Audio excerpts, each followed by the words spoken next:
everybody. It is Thursday. How are y'all? Stasia, thank you, Mont, Area, Blake. It's backstage. Red's backstage. My Aunt Dana. Hello. Let's see who else we got in here. I gotta go back. Miss Sunrise Dawn. Brian, hello. Anastasia. Marie, hello. Hey, Power. Rachel. I know, Rachel, I gotta figure out how to mod you. I don't know why they can't, but we'll take care of it. Oh, sorry. We'll take care of it. And going up. Ben, hey, how are you? Love it. Tampa Bay, I love you. All right, y'all. Well, I'm not going to keep her waiting anymore because I have. Oh, hey, Sophie. Sophie's here. Yay. So I'm not going to keep y'all waiting anymore. And you know who we got? The most. Oh, wait. We're not in that far yet. I can't say that. The most bad butt girl around. Here she is, y'all. Hey, Marisa. Hi. How are are you doing? Hello, everybody. Yes. I know everybody's all excited. Hey, Violet. Yes. So you get to watch for a little while while you're having lunch, Sophie? Oh, she's so mad. She's so mad. Oh, poor baby. I know it's the next day it's already Friday for Sophie, probably. Yeah, when she was on here though, like the other day, she was on here with me. I was like, wait a minute, Sophie, you're in tomorrow. I was like, that's kind of weird. My friend, I've been to Australia twice, and my friend explained it to me the best way. He's like, just minus 7 hours from Arizona time and add a day. So that's kind of how I sort of know what New Zealand time is. Hey, that's pretty cool. Approximately. Give or take. There you go. Hours. Yeah, everybody's got Marissa's YouTube channel up. You know, hey, Sophia. It's so neat to have Sophie and Sophia both in the chat. I love them. Miss Sunrise Dawn just posted Marissa's channel. Yeah, please, you're missing out if you do not go visit. So like and subscribe her channel. I'm telling you, this woman has got me spitting tea out of my nose. Okay, literally. Well, she's amazing. Thank you for having me on once again. It's really. And I know we did not have any topic. We did not talk about anything we were going to say on here. So we're just going to have a conversation. We might cry a little. We might laugh a little. We're all about mental health in here. And my mods are, oh, Marilyn. Look. I love you, Mama Bear. Look at there. Hey, two of my favorite people. No, you're not late. We just come on. I was late. Oh, Lord. We cry a little, we laugh a little, but my mods are pretty bad butt, and they this is a zero tolerance channel. So trolls come in, they get out. Oh, I'll probably have a few of those. I'm used to it. So this channel, nope. They're out. No one chance, no times out. They're out. So Keilah had some technical issues. Keilah always has technical issues. Would you say, love it? Spitting tea out of my nose. And Marissa's your neti pot. Love it. I know. I feel weird when people call me that. Well, when I began my YouTube channel, it was not meant to be something permanent. And I just came up with the name Diane, because of the Dianetics book. And I have always thought for years, I don't know, I'm always thinking of weird names, but I'm always like, that would be a weird name, like Dianetics. I'm like, I wonder if there's someone on Earth that really has that name. But so that's why I started my channel and just named it that. But when people call me that, and they're like, it's Dianetics, and I'm like, my name's Marisa. It's Marisa. It's not Dianetics. But I love your play on words. It's so cute. Thanks, Sophie. Would you say, Sophie? Yes, I love Marisa's humor. It's similar to mine. Yes, yes. That's why our beautiful friend loved you both so much. As I said, I may cry a little bit. I'm sorry if I did that. So, Well, beneath. we're all amongst friends here, so yeah, it's good. It's good to be a part of this, and I guess talk about whatever, wherever it goes. That's what I say. I always tell them, I was like, we can do hard things. I always tell chat that. Even if we're just doing a mental health check-in, we can do hard things. And sometimes things are hard. Sometimes we just have to laugh. It just gets to be too much. But that's what I like about this channel. It's wherever it goes, and everybody in the chat they're so loving and caring, and yeah, we don't put up with anything else. So Well, it's good that there are people like you doing this because, yeah, we definitely, all of us can use mental health help, whatever you would yes, like to call it. And yeah, it's something that's definitely needed. I think just globally at this point, I mean, the whole world is kind you of. are preaching to the choir, honey. Oh my Lord. Uh-uh. I work in this every day, and I worked last night, and it was a full moon. And anybody in the chat want to tell me that a full moon does not affect people? I got words Oh, with you. I saw that full moon yesterday. I think it was larger, Whew. probably, but yeah, people go absolutely like Yeah, and I crazy. work psychiatric, so you can even imagine what it was like. I was going Whew. to ask but you because I know you are in the medical field somehow, and that's what you I'm a do. paramedic.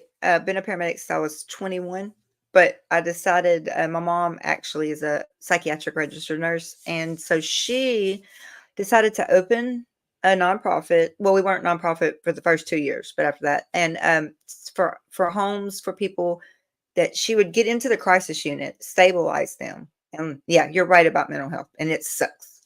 Get them into the crisis unit, stabilize them.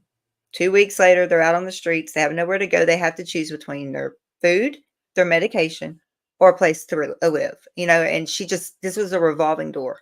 And for years, 32 years, she was the director of nurses there. She cashed out her retirement. She cashed out, at the time, my father had been unalived by some other people. Um, yeah, and she took all that insurance, all this life insurance. She took everything, and she built a place. And she's always been way above. Wait, how do I say this? Way before her time. And her and my grandfather, they built a house. Then they bought a house, and then we turned. She went to the Texas state legislature, got the laws passed for it, so we were regulated because there was so many people taking all these people's money. They were on disability.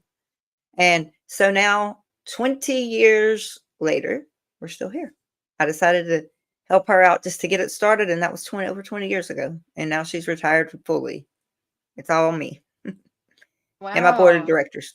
So, That has to be a tough job, a psychiatric nurse. I thought I actually studied well, I got my prerequisites out of the way to get into the nursing program back in my 20s. I went to college for a few years, but then a few of my good friends became registered nurses, and then I saw everything they had to go through, and I'm like, man, I don't think I could deal with that.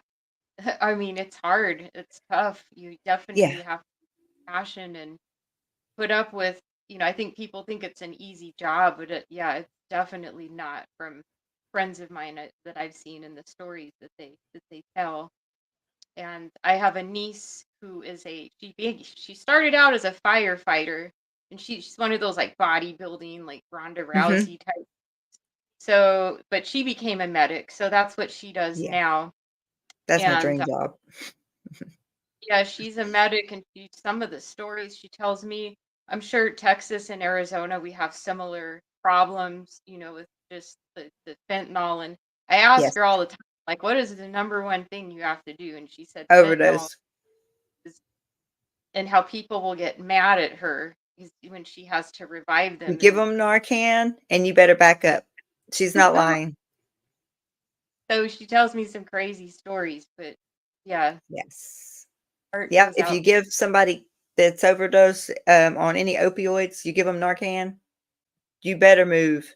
I remember my first OD as a paramedic, and a man had a heart attack. So we were working him as a heart attack. and this when I lived in Louisiana, and I started noticing little signs. I had him intubated and everything, and I'm like, wait a minute. I was like, he's got white on his nose. I was like, give me that Narcan. And when I pushed that, that's the first time ever I got punched. He come Oh, up, he was swinging, he punched me, and he was like, "That was the last $50 I had." I was like, oh "Thank wait. you, dude. I just saved your life." Yeah, it's crazy. Well, now they have, what's taking over Phoenix is that xylazine, and Yeah. Narcan doesn't anything to that at Nope. all, and that's scary. And that's crazy. I mean, it's rampant where I live. You see people kind of walking all contorted and stuff, and um, it's like if Yeah. it's not one, it's another. And it's heartbreaking to me because, like you, we're on a border state, and it's hard. It's hard when it Yeah, hits home. It's hard when it's even if it's not anybody it's still happening everywhere. It's pretty rough. yeah. I see places like Pennsylvania too, where I'm like, how the heck did they get hit with this? Because it's like border states, and then all of a sudden I Pennsylvania know. that has the same thing, but actually worse in some ways. And I'm like, but I think, the East Coast probably gets their stuff differently, but Right.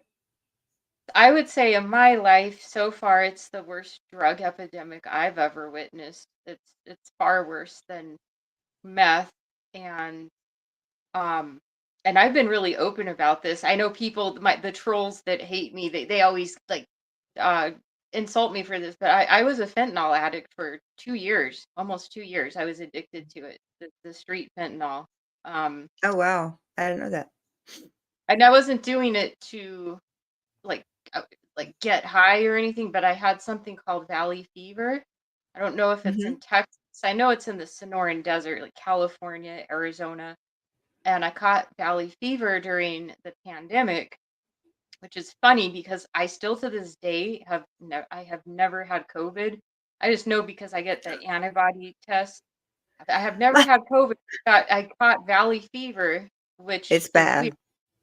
I've lived here my whole life, and this guy, this quote unquote friend, he was like, "Oh, well, why don't you try this? This might help you." And it was one of those fentanyl pills, and you don't take a whole one, but I took like a tiny little bite, and I felt great. I'm like, wow, I don't feel sick anymore. I feel Right. normal. Like I could get out of bed. My body is not hurting. I mean, I had pneumonia. I was sleeping 18 hours a day. My That's whole a pretty body. nasty thing to have, that valley fever. Ooh. Yeah, it was, I've never had pneumonia in my life. That was the easy part, was the pneumonia, 'cause I could breathe. My oxygen levels were like 98% throughout my pneumonia, but I had it in my right lung. And Ugh. like my doctor prescribed me Vicodins for, because you can feel it in your bones. That didn't do anything. And then my friend was like, "Why don't you try this?" And I did. And I'm like, wow, I can get out of bed. I have energy. So Right. that's sort of what got me hooked on it. And I wasn't even thinking of addiction. I've never been addicted to anything in my whole entire life. So as soon as my valley fever went away, it lasted about 3 months. So I thought, oh, I don't need these fentanyl pills anymore because I'm not sick. And then I just stopped, and I learned the hard way, like that Oh it's not god, something. Marisa, no.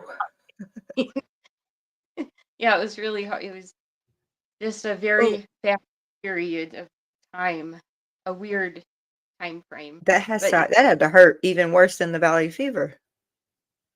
oh, the withdrawals on that stuff were Yes. um it was probably one of the worst things I've ever experienced in my Yeah. life. Um and yeah, it took me like 3 times to actually finally get over it once and for all, because I went through it once cold turkey, and it took Oh like my 4, god. and I had to just I had to stay in my room by myself and kind of warn everybody. And I woke up the fourth day and felt like $1,000,000, and I'm like, "Oh, I'm finally over this. This is great." And then 2 weeks later, that same friend was like, well, you sure you want to just hang on to a couple of these just in case? And stupid me, Yeah. I'm like, I started doing it again, and oh my gosh, thank God that's Hey, over. All I know, but you and you lived through throughout it. You're here. throughout the whole, I guess fentanyl epidemic, Hmm. um, yeah, I've lost 5 friends in Arizona Oh my alone, God. and those are like irreplaceable friends that I've known since childhood, like since grade school and junior high, like 5 people that have died from fentanyl overdoses. And I mean, I've been seeing like the meth epidemic, which is still going on. That'll probably go on forever, but I don't know anyone They that's said died. that this fentanyl that's going around now, and I have not worked. I have not been on the truck on the ambulance since since the all this started pouring in over the border. I know all of my friends that's constantly what they're working, but it's not the medical fentanyl that people think. Like because I'm allergic to every pain medication, so when I have surgery, they have to put me to sleep not with fentanyl. They have to put me to sleep with propofol because I cannot take any, opioids, and they have to use the epi and actually the last time in January when I had surgery on my neck, they had to give me Narcan to wake me up because they gave me like in the recovery room, they gave me 0.1 milligram of Dilaudid in it. I didn't wake up for 10 hours, but it was the only thing they could give me that for pain, having my throat cut open and my neck worked on. And but I'm allergic to everything else. So they tried me on a fentanyl patch one time. I swelled up, threw up, everything. I pulled that sucker off. I was like, no, it was horrible. And now I'm wondering, I mean, that's the medical fentanyl, but the stuff that's coming across the border is not that. And I don't think people understand that. Yeah, it's I think the stuff they had 2 years ago, it was entirely different than what's coming out now. Right. So I think it was, even though it was chemically made in Mexico, Hmm. whatever, all the precursor chemicals and whatnot. Um, but it did have like a definite hey, I mean, it made me feel better. That's why I took the crap for for as long as I did. But who knows? I in the people on the streets, they usually smoke it. I wasn't smoking it. I would just take like little tiny pieces and do it like sublingually. It kind of does the same, Hmm. it pretty much does the same thing. Um, but God only knows like what's in it, what they're cutting it with. And Yeah. as I was getting clean from it, I kind of got a dose of what the horse, well, I call it the cattle tranquilizer, xylazine. I could tell when they started changing the formula because it was just entirely different. And I remember I almost fell in my bathtub. Like, I'm like, this is not, I don't know what they're putting in this stuff, but, and that's when I'm like, I gotta get, like, this is just not good. This is not that the other stuff was good either, but I No, think, but yeah, I understand what you're saying. um, the stuff today is just a whole different ball game. It's like you said, there's I, really no rule to it. And the I can people tell that you this use, they 18 even say year old like this feels like crap. And I'm like, then why are you guys doing it? So I don't I know. have an 18-year-old. Okay, so one of my ex-employees, and she's still my friend. She just went to work somewhere else, but she lives not far from here, from me at my house. Um, she has one son, one, and he was going to college on a scholarship. He was working through the summer, and he's no longer here because he was at work and he took what he thought was one Adderall to make it through 2 shifts of work. They found him in the Oh, bathroom stall and because it was like it was cut with the fentanyl. that's what's scary. Yeah. I've seen the ones where they make them look like Xanax, Yes. and but there's not Yes. like, I can tell because there's not an imprint. Like real Xanax has kind of like an imprint, and the fake ones with Yep. fentanyl, it's a bar with like the Xanax bar with nothing. And yeah, I know Yeah. a couple people that have lost their children to the same thing. And it's absolutely horrible, you know? I mean, that's what happened to Prince, and I mean, it's been going on since Right. 2000 or 16 approximately.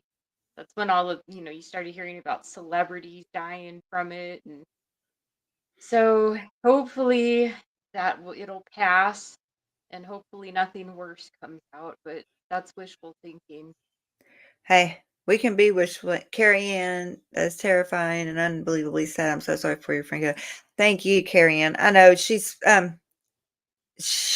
just now, this happened in the summer, and she's just now where she's able to even speak to anybody on the phone. I mean, that's her only son. She's Wow. just, yeah, she's just devastated. I mean, I would be too. I wouldn't even know it. I still haven't even spoken to her since that because I don't know what to say. I I wouldn't called, even. her phone goes to voicemail, and I'm like, thank God. And that's not being mean. I just don't know what to say. So Yeah, yeah, to talk to people like that, because if you say, no, my condolences, or because it's not really gonna help, I no. guess. I mean, it's a nice gesture, but yeah, what they are going through when you lose someone like that, like a child, I can't even imagine how That's what that my would. mom said. She's like, that's my worst fear. She was like, that's my worst fear. I said, she's like, no, I'm gonna outlive my children. And I mean, she's like, I want my children to outlive me. Sorry, I got that wrong. And I was like, Mom, we're not going anywhere. We're here. But uh, A I was, great world.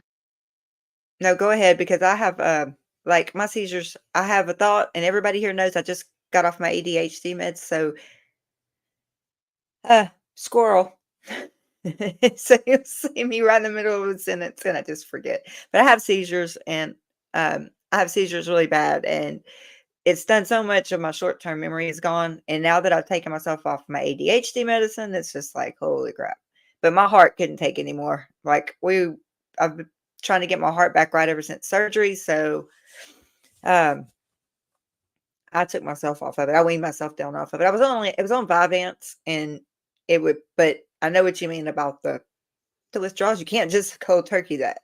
It Yeah, I've had, and that's another thing, speaking of therapy, when you're raised in Scientology, there's like this inherent fear of psychiatry. And that's the one thing as a child that I really believed in that scared the living daylights out of me.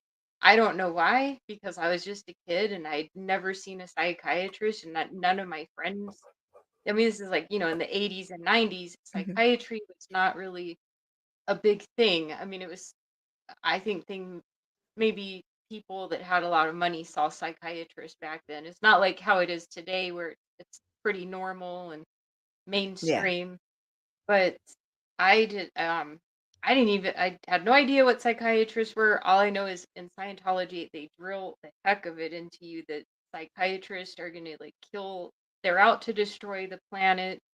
They're out to control your minds, and I mean, Lobotomies and yeah, they blame everything. I mean, like Columbine, Bin yeah. Laden, well, everything is like like, World War II and the whole, Hitler era, that was psychiatry according to Scientology. So in my young mind, I really believed it. I was like, holy cow. So I was like scared to death of I just thought this boogeyman psychiatry was out to kill everyone, and like psych meds were going to control like the planet, like the minds of the whole entire planet. I really did believe that as a kid. But that's what you're raised to believe like that. There's not, I mean, you don't know the difference.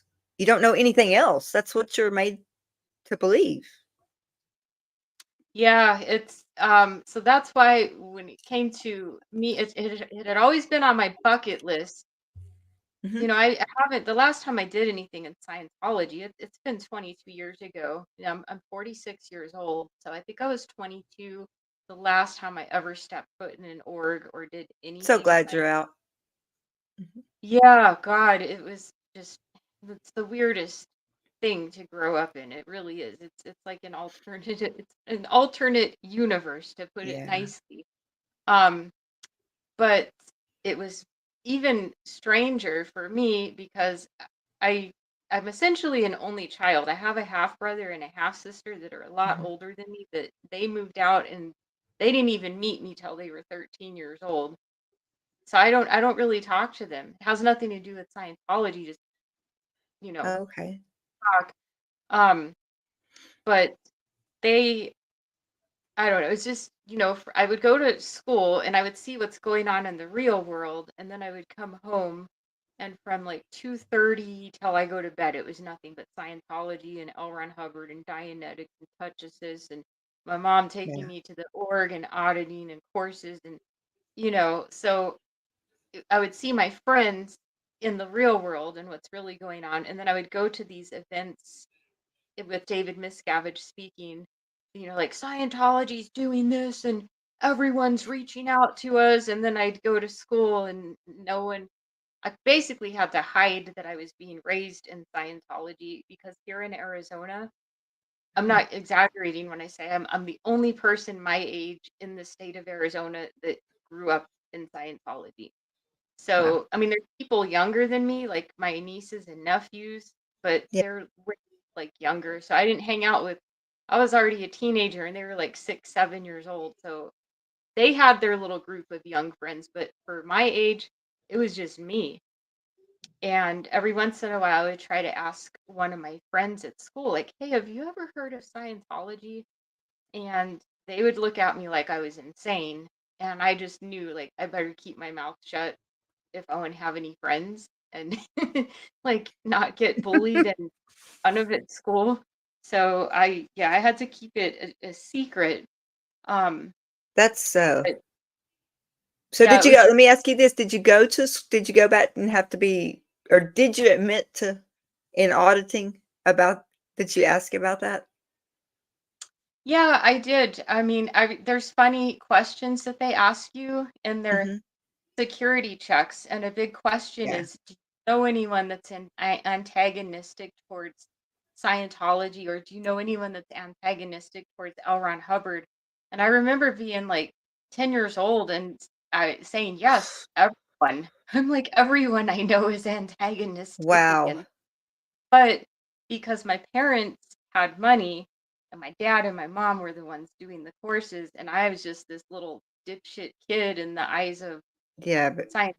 I think they just brushed me under the rug because they're like, well, as long as her parents are paying for their own services, we don't really care what this little kid says. So yeah. my little thing, if I was an adult though, and I answered that question and said yes, so and so is antagonistic, they probably would have done the whole thing of telling me to like cut ties with them because they're an Yeah. SP and all that. But I was only like 9 or 10 years old, so I would say, yeah, everyone I know doesn't like Scientology, but then they would just go on to the next question, like it That's was really not. funny. I'm sorry. I mean, it's not funny about the whole situation, but that's you. That that's you, Marissa. Yeah, everybody I know. Well, I mean, because I felt they really did sort. Sophie, I we would. love you. Bye, honey. Oh, and if there are any questions, for me, I can't like some of them. Oh, you I can't see can't. them? Yeah, I got them starred. Let me get over Rex, here. if you don't mind, if you could read them, if there's something like where they ask me something, because I can't. My eyesight Yep, is like. Cinderella said, when you were younger, was the org and the Catholic Church in the same place they are today? It's so weird how close they are in Phoenix.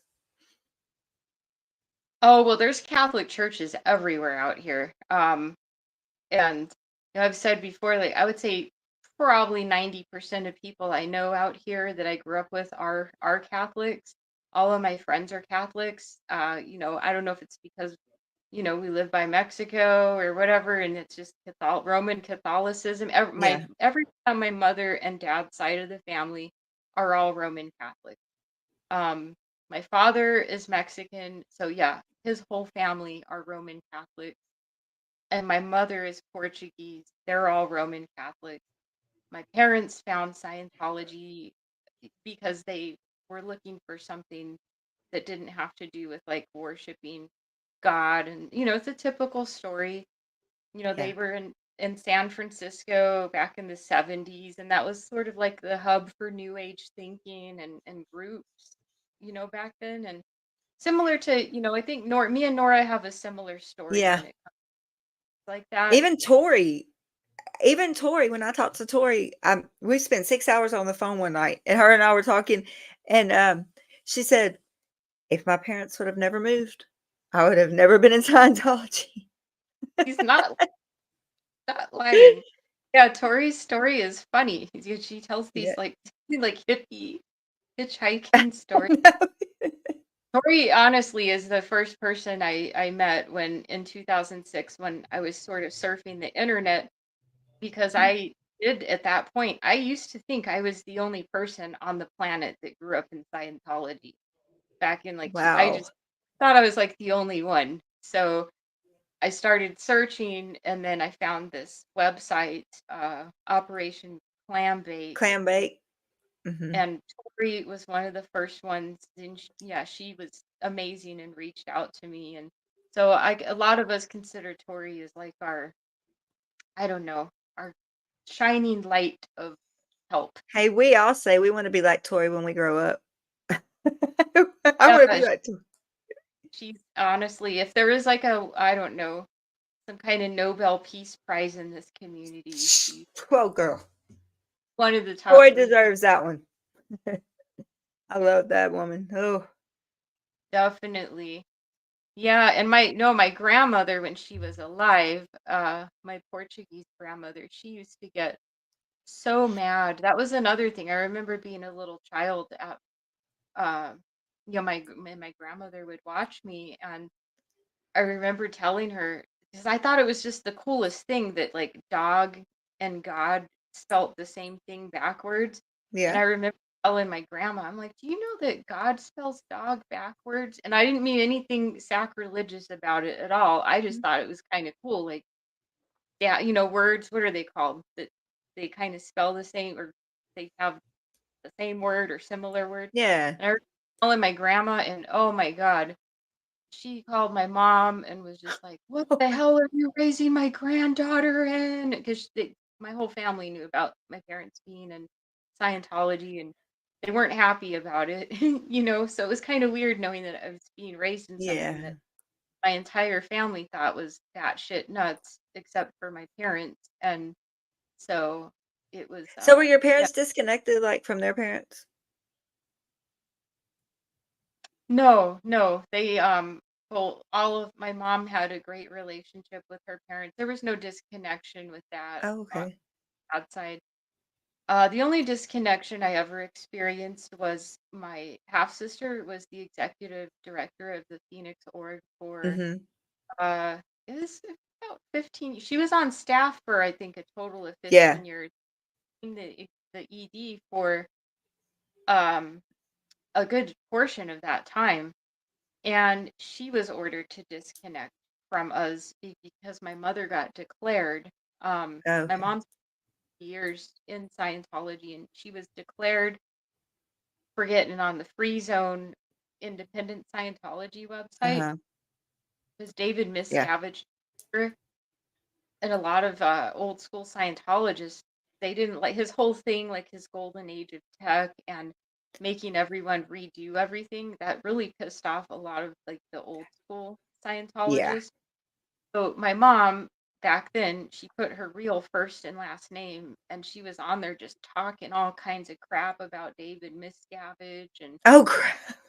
was like mailing Marty and other people, and OSA it obviously intercepted his emails and they found my mom and they're like, "Who is this lady?" And they researched her and they're like, "That's the mother of the executive director of Phoenix." Oh, And my. so they called my mom in and they kind of gave her an ultimatum of like, "You need to stop doing this." And they wanted her to do this amends project, the whole I don't know if you know what The that A is, through but E? yeah, Yeah. I had to do one of those for my reason is Oh my background, gosh. but my mom, they told her that and she was just like, "No, I'm not going to stop saying what I want on the internet." And they're like, "Well, they declared her." It was on Christmas Eve actually. Yeah, and we had, I Nice, remember huh? there were PIs coming to my mother's house.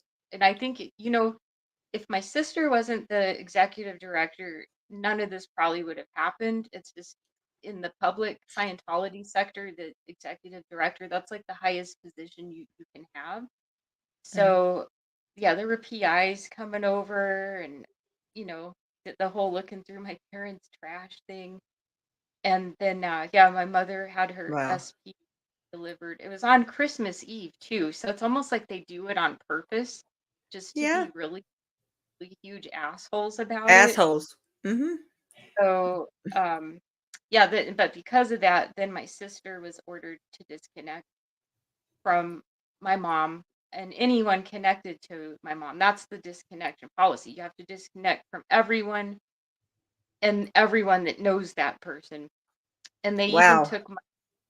took my sister's children at the time, that my uh niece and my nephews, which unfortunately I did lose one of them in a house Yes, fire. that was, and I wanted to tell you to your face, I finally got to see you.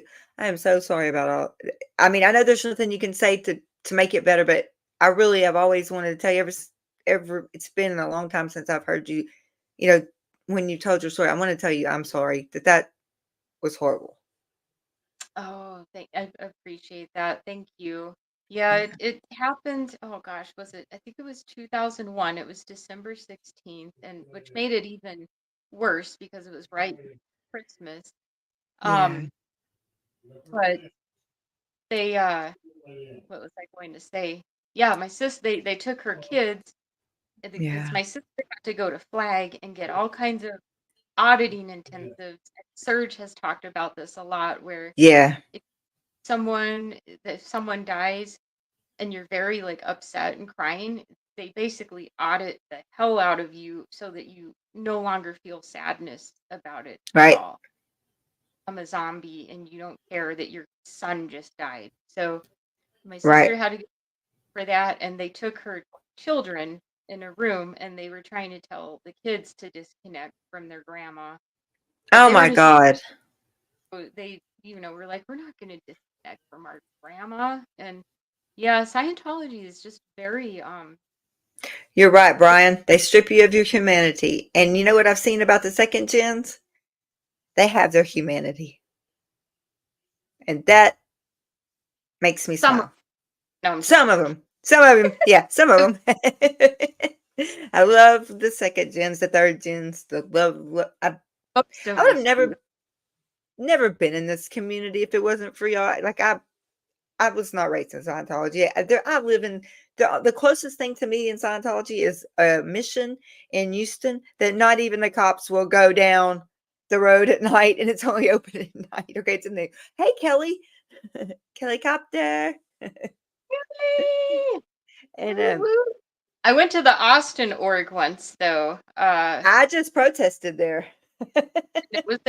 It was just me and a couple of people, but I remember there was this young staff member and he was probably like 16 years old, and I could tell he just did not want to be there. And I tried, I was just like, "Hey man, you could be out skateboarding right now and doing things." And we made eye contact and he gave me this look like, yeah, Oh, this really sucks. And it was just really, I mean, I felt for the guy, but he couldn't talk to me, obviously. And I think it's awful that kids have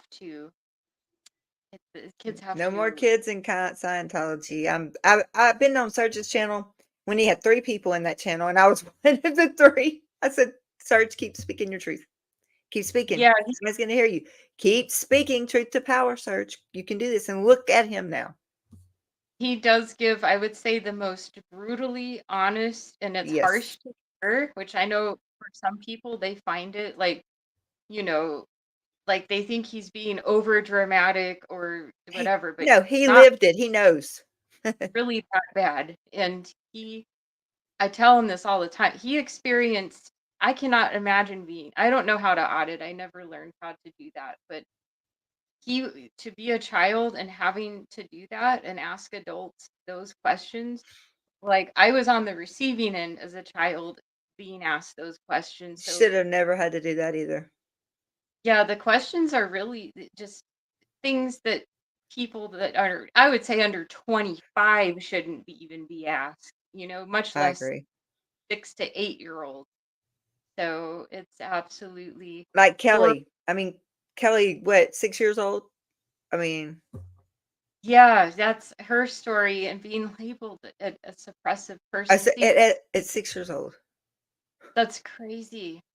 See, I was never labeled an SP. I was just and I think it's because my sister was the ED and my parents were paying money, so they didn't want to label me an SP. But then the anonymous movement began in in 2008, and I got involved with that.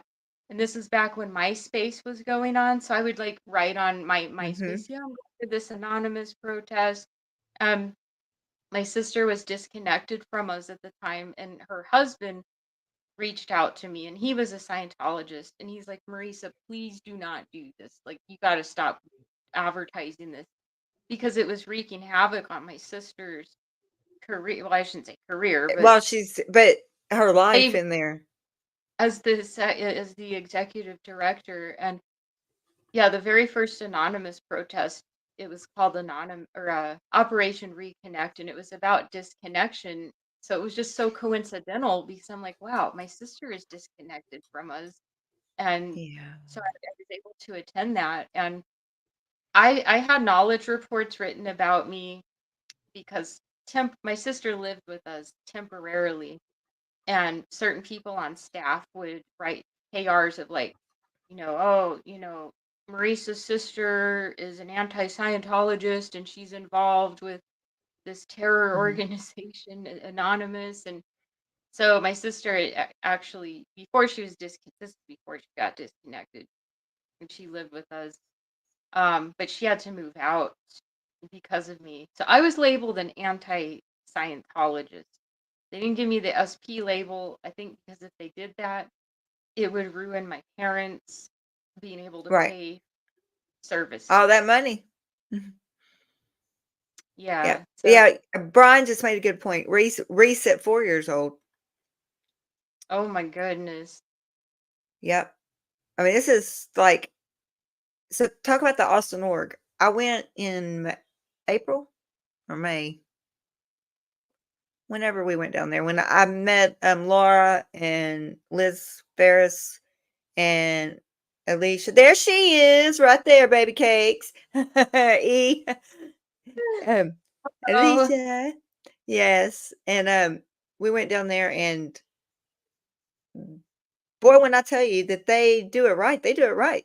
They get right across from a college. They might get them kids right then and there. And we're standing out there on Guadalupe, and I'm watching these kids go in. I couldn't take it. Like, I couldn't. Because all that kept going through my mind was y'all and Serge and all the stories and everything that's Kelly and everybody. Hey, hey, E, I love you. And I was just like, wow. Um, I had the greatest time ever though, sitting with Alicia and Laura and Liz Ferris, and it was just so much fun, just sitting and talking and watching them talk about the shitty life that they went through and was brought up in, watching them talk about the present, and then watching them talk about their future. That opened my heart so big because I was like, there's a lot that didn't make it out, but these did, and they're making every moment count. So y'all, yeah. I'm really proud of all of you all. Thank you. I'm proud of them too. And I mean, my story is bad, but I always say You so know, many other. you were right in there. I'm proud of all of you. I mean, you all made it out, and you're doing something. Yeah, I mean, so many people are. I think when you grow up in it, we kind of just know. I mean, at least I knew when I was a little kid. I'm like, this shit, there's something not right with this. Because my parents would pop in L. Ron Hubbard tapes for like 3 hours at a time and listen to him talk. And I would sit in my room trying, I could hear him, and I'm like, what is this dude talking about? And I've written about this before, but even as an adult, every once in a while, I will listen to L. Ron Hubbard just to be like, is there something I missed out on now that I'm grown up Mhm. and I can understand things better? And I try to understand what the fascination is or what he says that's remotely intelligent that's like makes sense. And now that I'm older, it even makes less sense. I'm like, what the heck? I don't know what my parents are thinking, but you know, I I guess hear that a whenever. lot, though. I hear that a lot. What? How can anybody get pulled into a cult? How? I mean, how? Okay, wait a minute. First of all, you don't know their circumstances. You don't. The ones that were born in had no choice. You know, you had no choice. And then the hell that you lived. Like poor E thought she was going to seventh seventh grade or eighth grade. E, I forgot. One or the other. That's my mom that doesn't keep memories really well. But seventh or eighth grade, and she's getting ready for school, and she's going to drop off in the middle of the desert somewhere. I mean, it's just like poor Alicia. And I'm like, she didn't have a choice. I mean, you were born in there. Y'all didn't have a choice. But when you got out, one thing I asked Serge, Marisa, because he did say there was a big deal about the language, about the words that were meant to be used, and they were intentionally used, like therapy, auditing, you know, counseling, auditing. However, he said so that when he got out, he was scared shitless of going to therapy because that's what he related to therapy was the auditing. When you got out, what made you, or how did you find your way to that? Well, as far as seeing I've never seen a psychologist, Mhm, but at 22 is the last time I had anything to do with Scientology. I went straight to psychiatry because I'm like, mhm, I just want to see what I've been raised to believe that's going to kill me, and that mhm. is a form of therapy. So I'm like, Yeah. I just want the beast head on and see what Yeah, you just skipped all the steps. Yeah, and I'm like, I want to try some of those SSRIs and see if they're really gonna like make me turn into a zombie and stuff. So, um, it took me. I didn't start seeing a psychiatrist till like 2 years ago, and it's funny because he knows about science. Most psychiatrists know about Scientology, which is funny, because they're like the arch enemy. Scientology considers. Yeah. So I told my psychiatrist, and he kind of just laughed. And so it's like I'm seeing a psychiatrist to get over my fear of psychiatry. Like funny in a way. And he thinks it's absolutely hilarious. And he kind of laughs when I tell him about Scientology because he knows it's batshit nuts. Um, but yeah, I actually had one of my best friends when I was in grade school. Her mother was a receptionist for a psychiatrist, and the Scientology org out here used to have a kids' night every Tuesday, even though there were only like two kids that would show up. Um, I would go, and one time my friend that that I went to school with, she was allowed to go with me, and I'm like, wow, finally someone, because I would go to her church Oh. times, but she went home and told her mom, like, yeah, we went to this place called Scientology. And my friend was like never allowed to come to my house ever Oh, again. no. I had to go to her house because her mother told that her boss, which is the psychiatrist, and the psychiatrist was like, "You need to tell your kid to stay away from that child's Run. house." Run So far, far away. yeah, so that was like weird, being kind of as a young child, knowing that like someone can't come to your house because of what you're being raised in. But Yeah. I guess I'd be the same way now that I'm a parent. If I knew that my kids, you know, I don't know, it's just tough.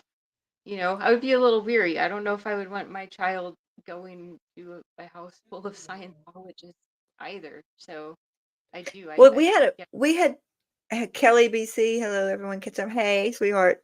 I know that we had Gretchen and I did a week long topic on raising or I whatever it's called, raising children like out of Scientology compared to being raised in Scientology. Raising your own children out of the cult is and what the differences were, and boy, Liz Gill and Alicia, oh, they had some on fire answers there. Yeah, it's funny how most of us that I have a 28-year-old, but oh gosh, okay. I had my daughter when I was 18, and I did have to do the whole home birth thing. I don't know if The it was silent. silent birth. It wasn't really a silent birth, but it was like, they're big on home birth. And Hmm. I was very young, so it was actually very easy. I was only in labor for like 6 months and 6 months, 6 hours. I That's was only in it. like for six, but I didn't even know. But I think it's because I was very young. When you're young and you have a kid, I think it tends to be easier. But yeah, I did have to have her at home. It was very, I didn't really make a lot of noise to begin with. They have this thing called a birthing chair, and you sit on it, and the gravity, like she just like plopped right out. So, but my 6-year-old, I had in a hospital, and I had to have a C-section, and that was honestly Oh, like that was worse than the home birth. But I think it's because I was older. I was like 38 when I had my yeah. 6-year-old. So you have Um, a 28-year-old and a 6-year-old? yeah, my 28 year Oh, old, she wow. knows absolutely nothing about Scientology. And when she hears Great. me these like interviews and in my YouTube channel, Uh-huh. she's just like, "Mom, what are you doing?" Like she has no clue what, and I'm like, well, and I'm just like, "Oh, look, you didn't know." She doesn't understand it. Like she just has no Well, that's concept a of good thing, though. Scientology at all, which is, Yeah, it's a good and thing. I notice yeah, Mhm. and talk about it. His kids don't like, it's like we keep our kids away from it because we just don't want them to know what it even is. Yeah. I mean, I probably the same thing Most you of do. Probably hard though if you still have relatives that are in it, and um, for instance, like Liz, she still has family that are tied up in it, so it's kind of, I think at that point, Yeah. you might talk to your kids about it a little bit, but yeah, my 28-year-old does not even know what the heck Scientology is. That's great. That's great. Yeah. Marie said, question, were you allowed to be friends with her still as long as you went to her house? Yeah, we were allowed to be remain friends, but I had to go to her house. She was not allowed at my house once our parents found out that she went with me to the Scientology kids night. So, but yeah, we remained friends for a very, very long time. And unfortunately, she's one of my friends that passed away from a fentanyl overdose. Oh, And no.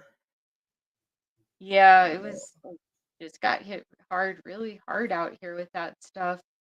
Um, but we would joke around about it, even as adults, and she'd be like, "Yeah, I remember the time I went to your Scientology place," and it was kind of just like a funny joke with us. Um, You remind me but of when they do the Christmas down on Hollywood Boulevard. I'm like, come on, guys.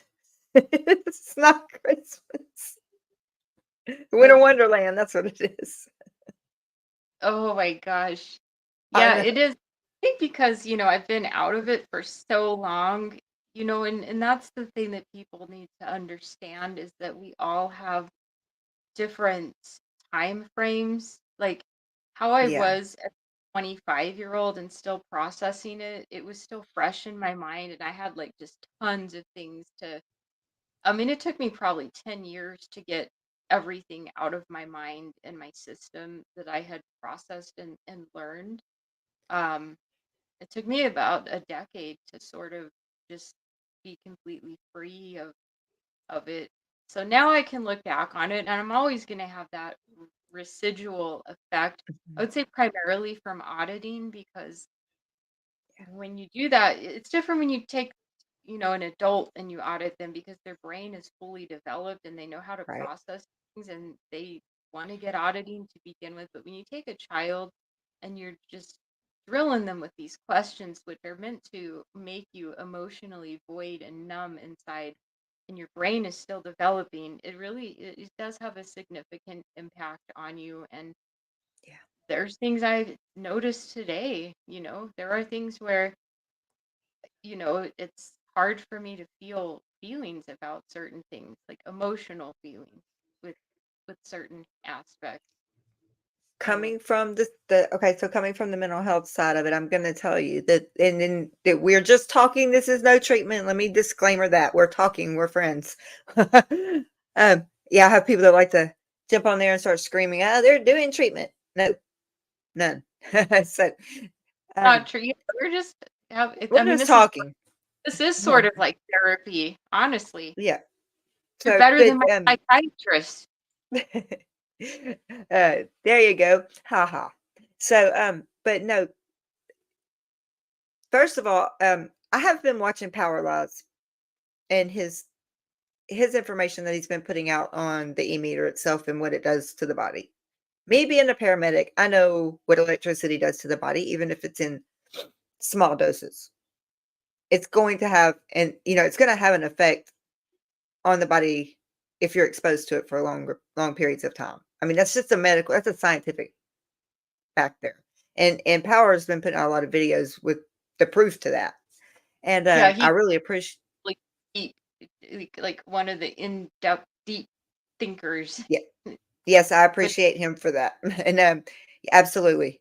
Yes. And but what I also noticed is they're trying to, I know I see that comment and I'm trying to hold it in, guys. Just let me get through this one, Cinderella, and I almost had it. um that's the whole point of it, I believe. That so that you're not, you can't do your critical thinking, you have no thoughts of your own, you've lost yourself, you're just made to be that robot zombie, the null of any feelings. Because Reese talks about, like, she can't feel, and I'm not going to go to the part where most psychiatrists would come in and say, oh, well, that's just, if they have no feelings, then that's just antisocial personality. No, no, this is totally different.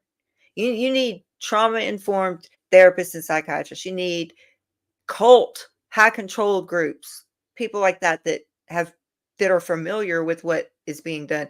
That's what is needed more of. And I'm actually, believe it or not, I'm looking at going back, and I have my mental health degree, but I'm looking at going back to get for the high control, the specialization, because this is so needed.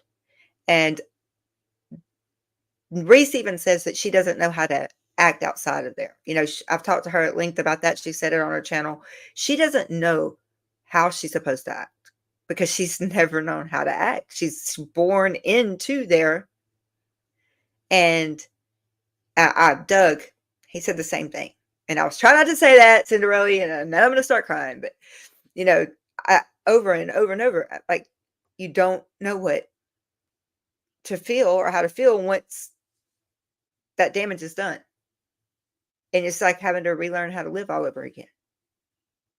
so Doug had a very, and Doug was a very, very close personal friend of mine, and Yes, he would talk sometimes, and he was OT. He made it to the OT3 levels, which is I like, know. to me, holy cow.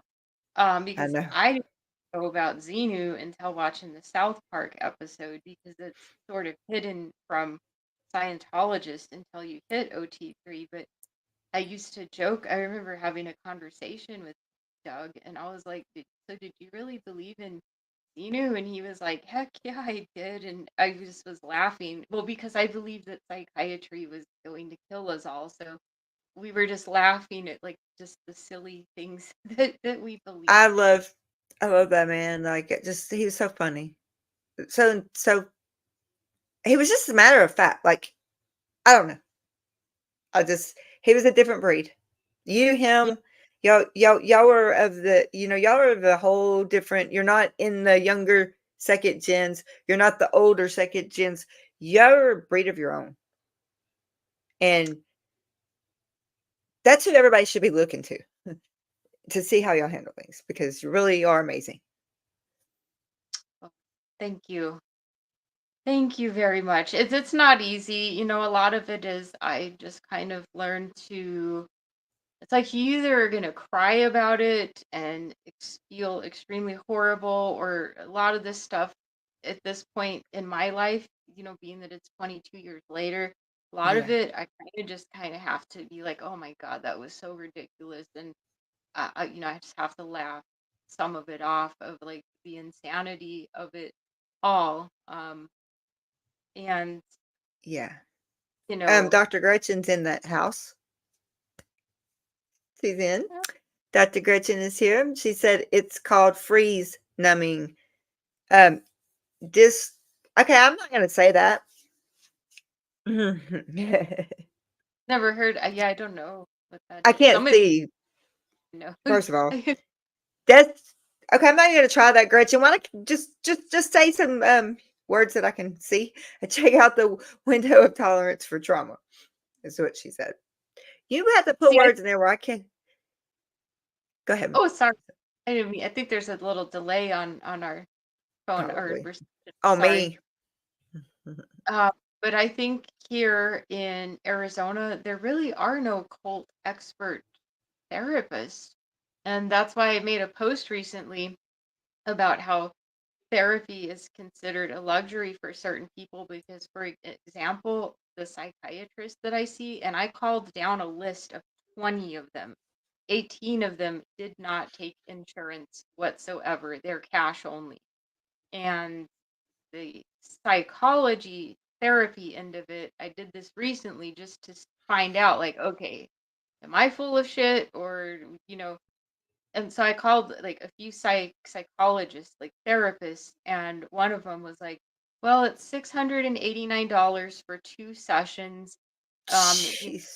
Up to your insurance, we will cover $400 of it, but still, I would have to come up with 200 of it. But that's for talk therapy only. Anything that's like more extensive, like the, cognitive behavioral therapy. CBT, DBT, EMDR, all of the.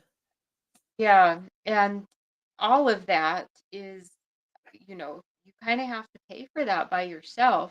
And I come from the insurance side of things. I've been in the insurance Yes. industry for over 15 years. So I kind of know from the insurance perspective how it goes. And a lot of it, yeah, is not covered by insurance here in Arizona at In least. Arizona.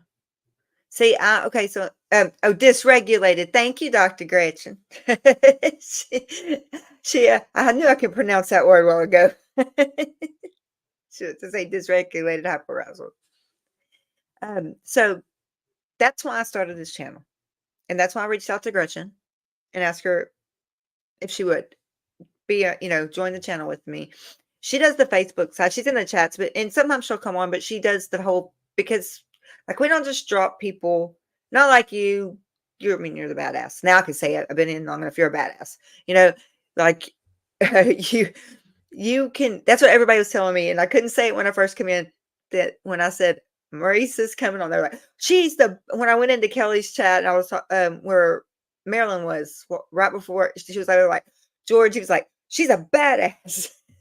So Well, everybody, do you know how much I've been messed with though to reach that yeah, badass level? I mean, it's to be a part of this community and you got to be all of the tough. insults and the things that happen. I mean, I've been doing this since 2008, essentially, speaking out. And oh my God, I've had like every number of trolls, stalkers. Like it's just crazy. I mean, I've talked about it numerous times, and Yeah, eventually about after a decade of having to deal with that, you just get yeah, to a point where you're like, just don't put up with any, and BS.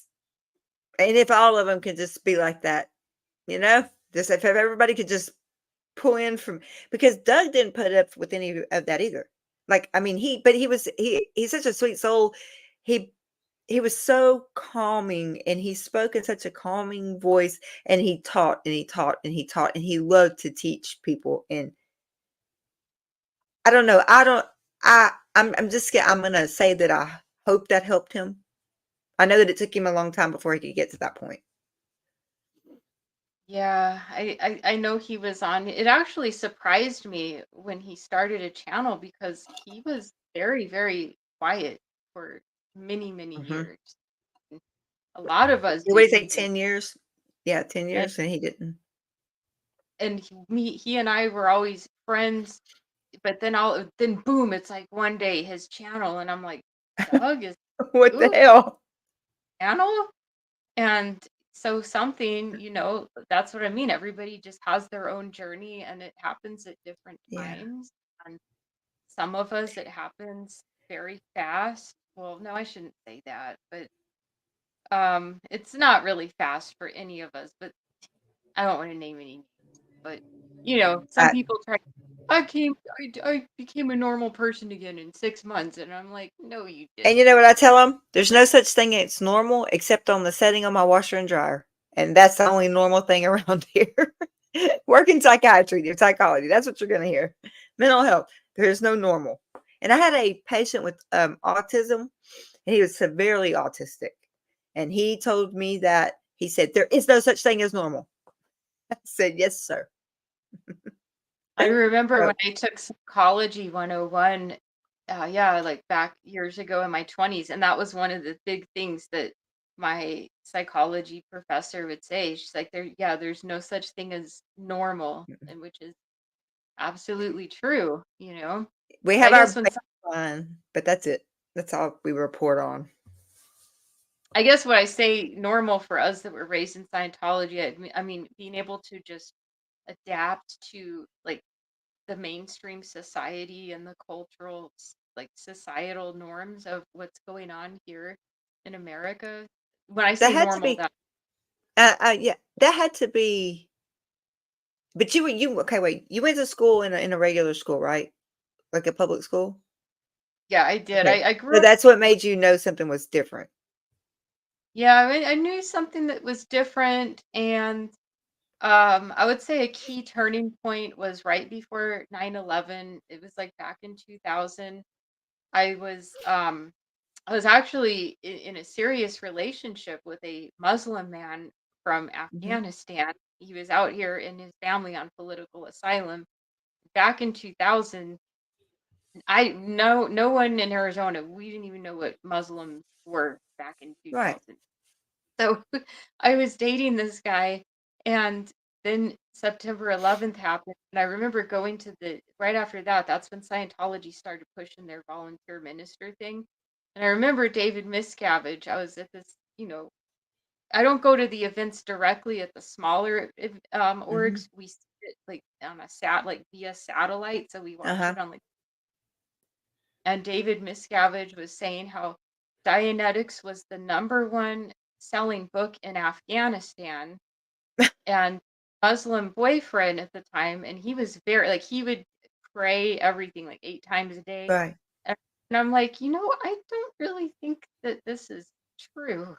And I asked my boyfriend, I'm like, have you ever heard of Dianetics? And is this the number one selling book in Afghanistan? And he just looked at me like I was insane. So it was little things like that where I was able to sort of differentiate of like Yeah. this universe of Scientology and then what's really going on in reality. So I'd be so screwed up. I'm sorry. I would be so screwed up trying to. well, I mean, it was interesting though because I kind of can know what I do know pretty proficiently outside of the OT levels and how to audit. Yeah.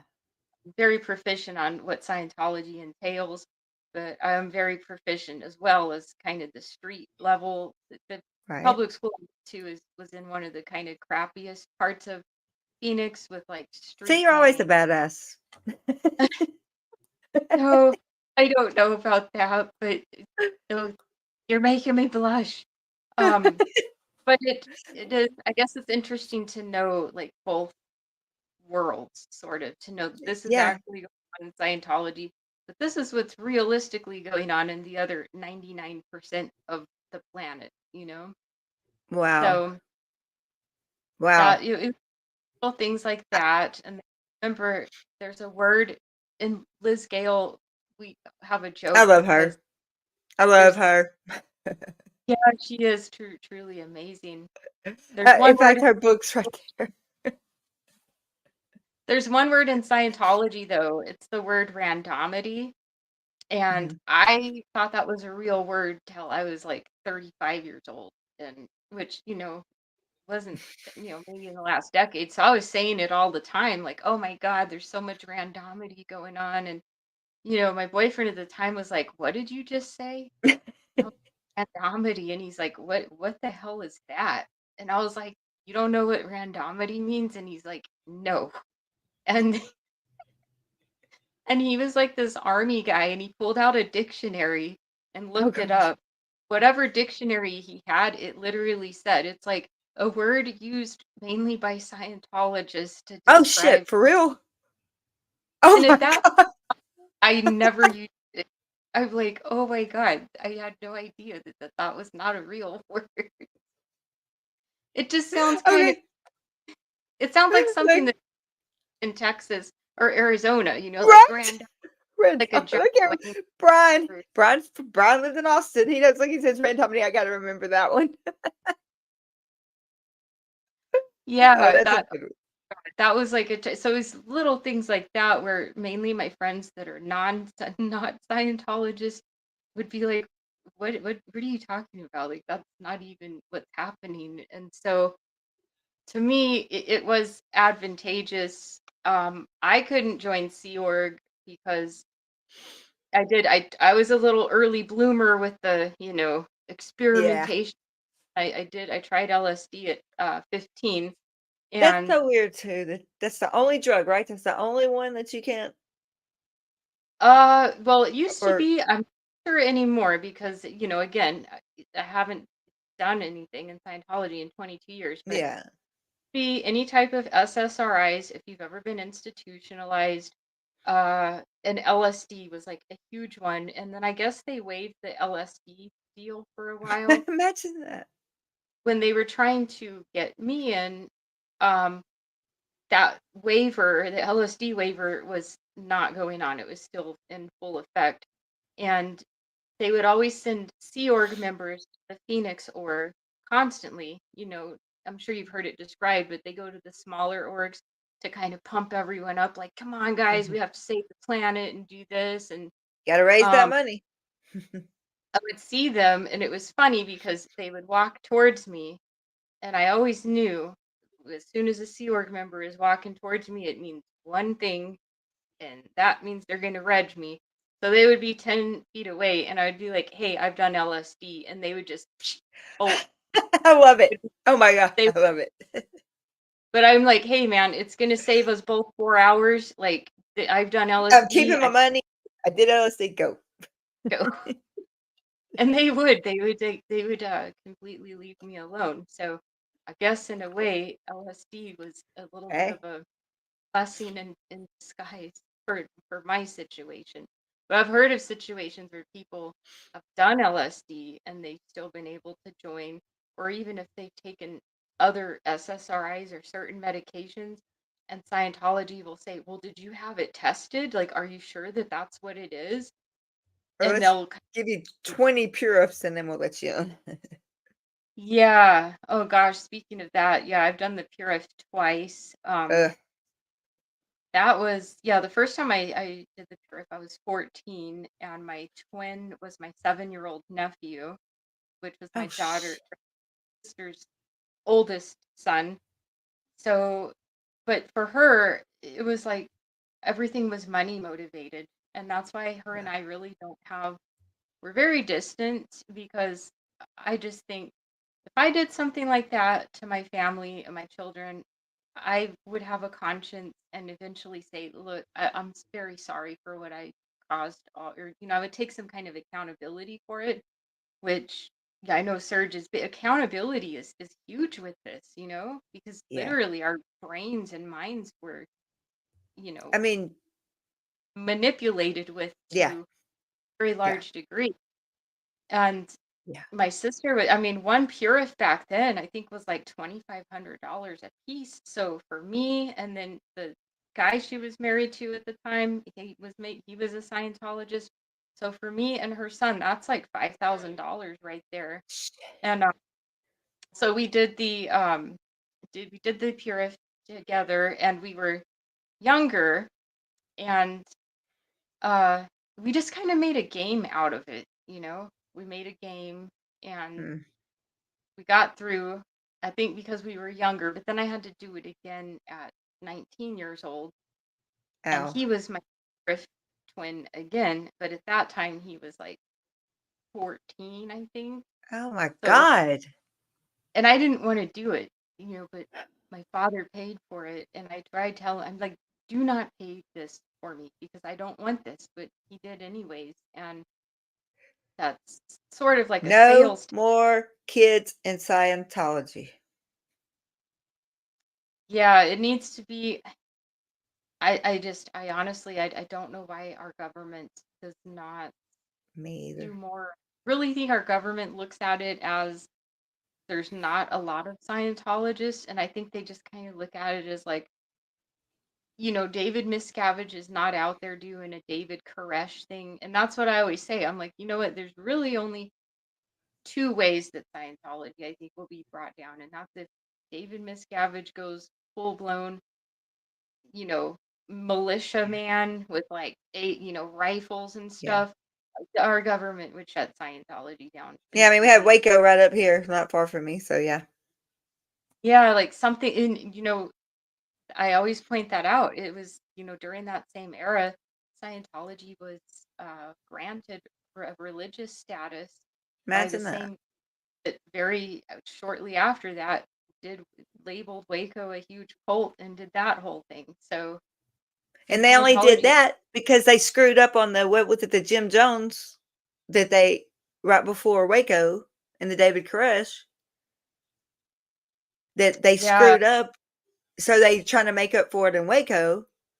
That was a whole screw up in itself. So I guess Scientology reaped the benefits of both screw ups of our government. yeah, I think our government eventually there's going to come a point though where I think our government's going to have to kind of Child just. trafficking is not a religion.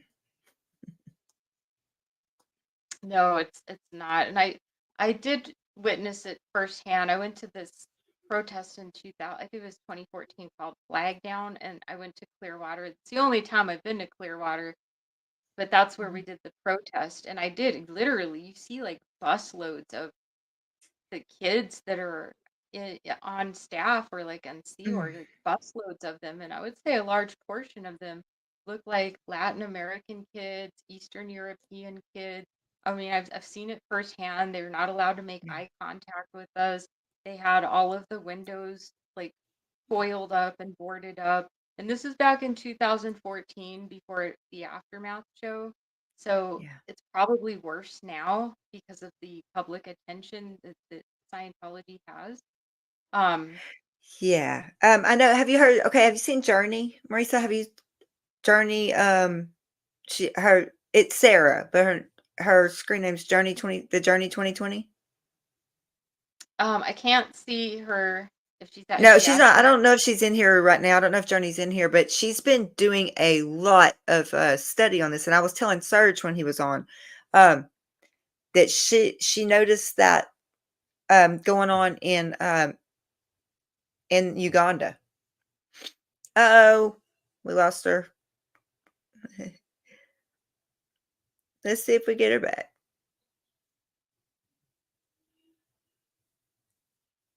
Marisa, you could come back in anytime you can. I'm gonna go through some of these. There she comes. There she is. I have Okay. no idea. I hit something and it kicked me out. It said there Oh, was a chat, so I clicked on it and then it booted me out. I'm sorry about oh. that. Well, I've got. Oh no, I pulled up the. I mean, I pulled up the starred ones, but I was going to tell you about her. Her name is Sarah, and I've had her on here before. She told her story. Her story will And it's not even Scientology. And it's just, I was raised similar to what Marilyn was raised in. So I had same things, we all have trauma. And your post today resonated with me so much, like about the trauma. When you Yeah. wrote your post, that really resonated with me, because I'm like, there's so many of us out here that we're never in Scientology. We've got trauma. We got fucked up lives. I mean, And I've tried explaining to my, second gen friends. I am mhm. familiar with kind of the fanatical, I don't want to say fanatical, but yeah, I would say the fundamentalist Christian type That of would be what I was group. raised in. Yeah. And Marilyn and I have talked extensively about this.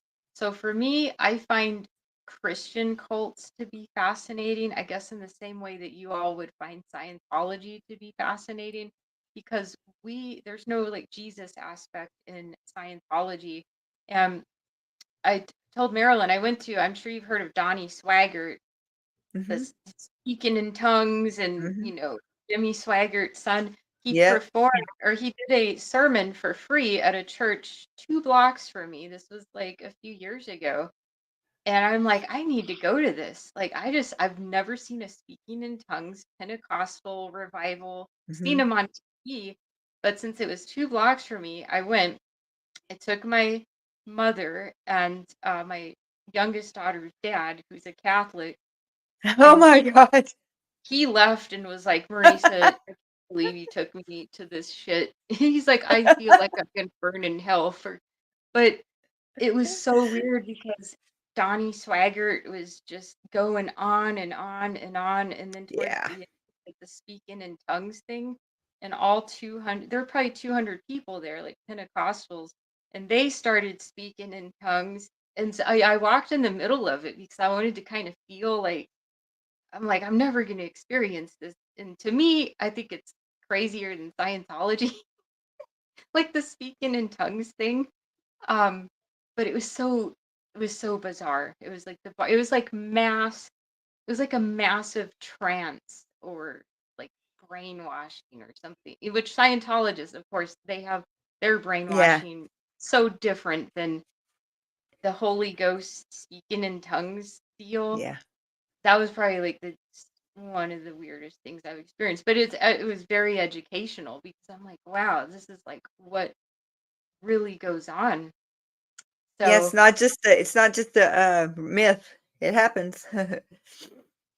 yeah, and I was gosh, I almost moved to Louisiana. My army boyfriend I told you about, he was from Louisiana, and he grew up in a Southern Baptist household.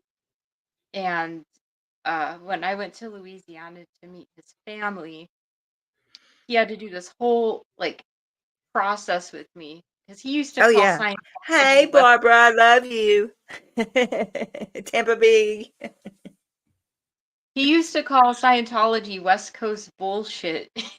My Louisiana.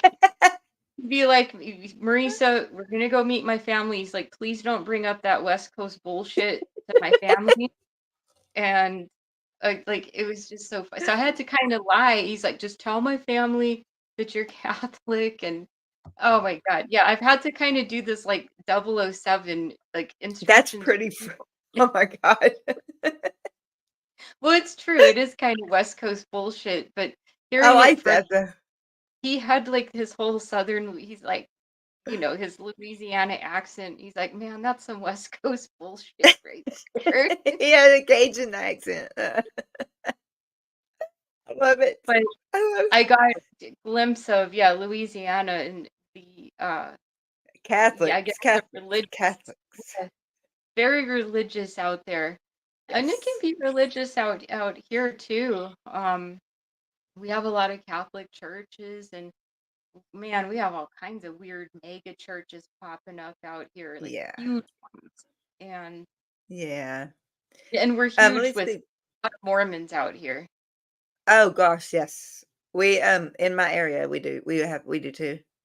There's a lot of the we have some Jehovah's Witness, a lot of Mormons, and I think it's just because it's the space that Scientology's not in. Like, but now that my roommate, she's at work right now.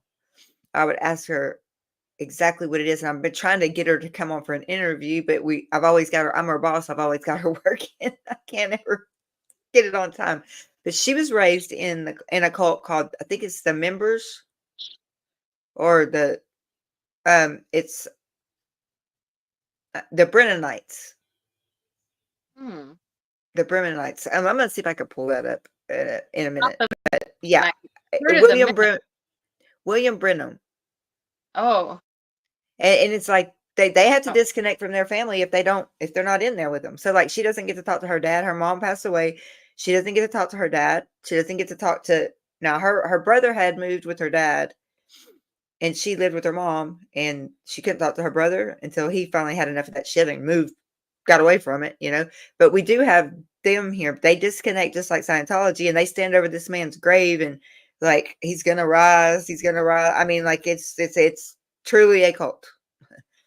They are not allowed to Wow. watch TV. They're not even allowed to drive on Sundays. Or, I mean, there's just like this whole list of stuff but they're a little, just about 20 miles north of where I'm at. And then we have a bunch of Catholic. I'm right on the Bible Belt. We have everything. What the hell am I saying?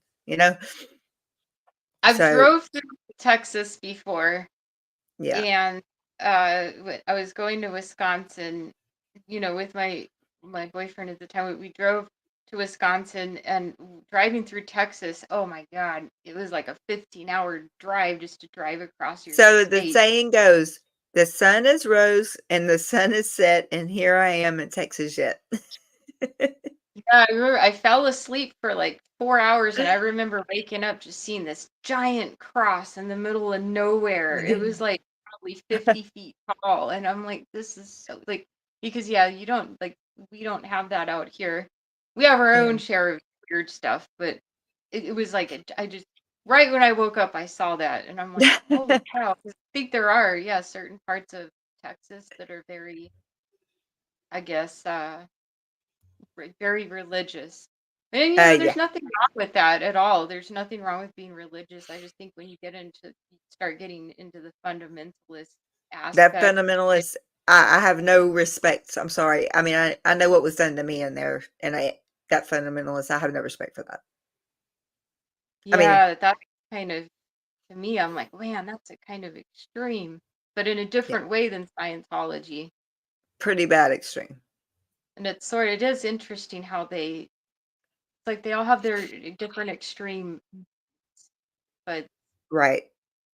I don't And I've know. been listening to a book that my therapist gave me or told me to read. It was my homework. I had to read it from Sunday. I actually read it from Sunday to Wednesday, between my two sessions. And because I have CPTSD and anxiety and ADHD and all that crap. So yeah. But so I see my therapist, and I mean, this book has changed my life. I'm telling y'all, everybody's gonna laugh. They're tired of hearing me talk about it. But it is called The Subtle Art of Not Giving a Fuck. Oh, is that by Mark something? Yes. Yeah, And I forget. now I'm on a second book. He's great. He's been around for a long time, and I love reading his. I remember when he first began, and then yeah, he started writing books, and that's what I do want to get that book. I've been wanting to get it for a. That one, and then now I'm on Everything's Fucked.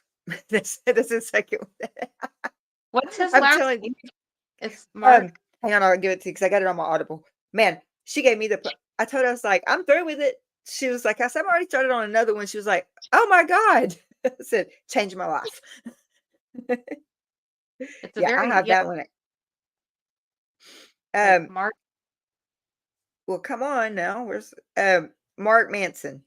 Yep, that's what it is. I almost Yep, said Branson, yep. and I'm like, no, it's a common sort of name. Mark But yeah, Manson. Yep. he's really Man, good. he was excellent. You're right. God, he's great. I'm gonna Yep. have to get that. I'm telling you, it's worth it. It'll change your life. It's just like literally in 2 days. I'm like, so my anxiety level went from here down to here because I just don't give an F. You only have so many F's to give, so don't waste them. I mean, this No, book is great. Okay, so Miss Well, Sunrise Dawn, she's cracking me up over here. She said, comment, now I feel better about mine being 22 and 5. Our kids. Marisa. Oh Lord. Okay, so Helena, hey Helena. Doug was so gifted at passing on his knowledge in a clear and concise way, and he also just seemed like a good human, plain and simple. He was. yeah, he was a very good, good person, and I don't even know where to begin with that one. I just think the timing of it is very sad because, as he publicly stated in his videos, he was in the process of finally His talking mom. to his mom, and then it's like as soon as that happens, then Then it's he's like, yeah, no. so I can't imagine how Um mom would, just as a mother, I would feel, I don't know. I It's know just it really that one got I lost my uncle, which was pretty much take the place of my father on October 8th. This was just a year. So the hell, and then his best friend, Miss Judy, that I looked to, she died right right in right 2 days before Doug. And I'm like, oh my God. I was like, this is the worst suckiest freaking part of the year ever. And my grandson that was 13, it's been a few years now. So that's not the first year, but this is the first year anniversary of all these of, my uncle that just, and then Doug and Miss Judy, but my grandson on November 29th, he was 13 and he was bullied at school and he unallowed himself. oh no, I'm so So this it's like from here on out just sucks. But there's stuff you got to give an F about, and I'm trying to apply that. I cannot go back and change any of that. So all I can do is go forward and try to make this world a I little better than I found it. it That's all I does can do. take time, especially when you lose people you love. I'm still getting over the loss of some of my friends that happened 3 years ago, and then Wow. and Doug, it'll be a year, I think, in Eh, December, where Yep. December. uh, it's it takes a long time to process. It's not something you can just forget. I mean, my No. grandma died 12 years ago, and I still cry when I think about her. With Doug, So, it's taken a long time to process that. I don't even know if I still have. I know Marilyn was on the phone with me for hours. I was just bawling. I don't know if I think I was so already in grief for my uncle because he was mowing the yard and then he was just gone. I mean, just fell over. He wasn't even 60 years old. I mean, I'm like, or I mean, no, I'm sorry. He was just six and a turn. He had just turned 65, wow. and I'm I'm so I'm just like, what in the hell is going on here? And then bam, his friend, and then I'm like, okay, I can't even process this right now. And Yeah, sometimes, I just think that my mom always said compartmentalize, deal with it when you can. Well, my files just all got full and they busted open, and I had to see a therapist because I had nowhere else to put anything. And so I was like, I think about compartmentalization as these little files in our brain, and so if you don't want to deal with that right now, you just put it in there, tuck it away, and deal with it later. And I think they just came and is everything busted open. And I'm not going to start filling them up again. I'm going to talk about it. I'm going to get it out there. If I've got an issue with it, I'm going to get it out because I'm not going to stand to make myself miserable anymore and hold them all in, hold everything inside to where you bust open again. So if it's hard to do, then I'm going to do it because we can do hard things. That's just, that's true. And I know with me, I don't know if this is how you are, but when someone close to me dies, it's like it doesn't really hit me till later. It's weird. Like yes, it hits me. It's like I know and I'll feel sad, but then the reality of it's like maybe 3 to 5 months later where I'm like, oh yes. my God, and then I just am extremely, have the crying sessions and breaking down and so forth. Um, Me being an empath, and the one thing I learned from Doug, and I'm so thankful always for him for HG.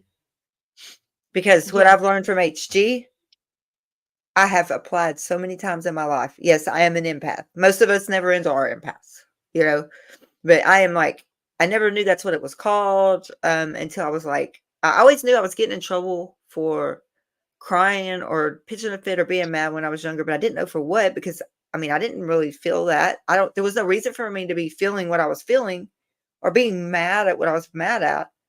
And it took me up into my 20s before I actually learned what I was doing, what it was, and that they weren't my feelings.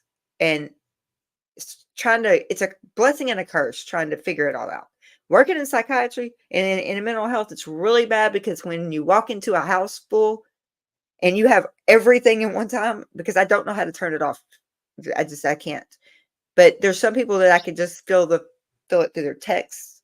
They say you can't read emotion into text. Bullshit. Text an empath. So yeah, and HD, like, yes, he's so helped me get through so much stuff, and now I actually can know what is me. For the first time, 50 years old, and this is the first time in my life I've ever been allowed to just find me. It's so weird to say that, and Well, you're just, still young, girl. but You're in I'm allowed to be, and I'm allowed to figure out what I the like. new 40. Tell my body that. I miss my 40s. Let's see, Witness. I love you, Witness. I agree, Marisa. It is abuse in the name of religion, even though it definitely breaks U.S. laws. It needs to end. I say so. Yeah, that's true. And I think that things like what Serge is doing, where he's sort of hitting the political sector, and Man, I he's saw hitting them.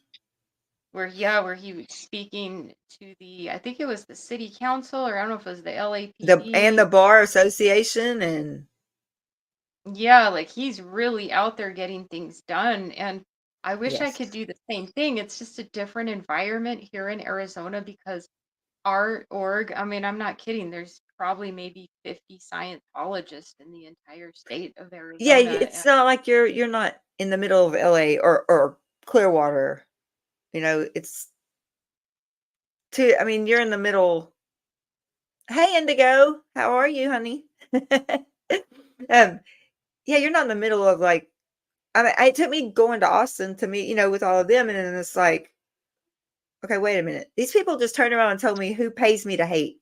First of all, I don't hate anybody, and second of all, ain't nobody paid me to come. Go check my bank account. I just had to pay to Yeah, come over here. So yeah, I mean, I literally was stunned. I was just like, what the hell am I doing here? I was just like, I can't even, I couldn't handle the kids going in there. My heart couldn't take it. The empath in me couldn't take it, and I couldn't do it. And the elderly, there was two elderly people. I just couldn't. They wouldn't even help them up on the steps with their walkers. I went over and actually helped them get up on the steps. The body riders just waited till they got up on the sidewalk and they come and grabbed them. I'm like, y'all couldn't have come help them 2 seconds earlier, pick their walkers up, you assholes. yeah, that's Scientology is very ruthless when it comes to, just getting older and dying. It's They just really the look at body. it. Yeah, and I've seen, I mean, I remember when my grandmother passed away on my mom's side, and my mom was just like, basically like, God, when is she just gonna get this over with? And I'm like, that's your mom.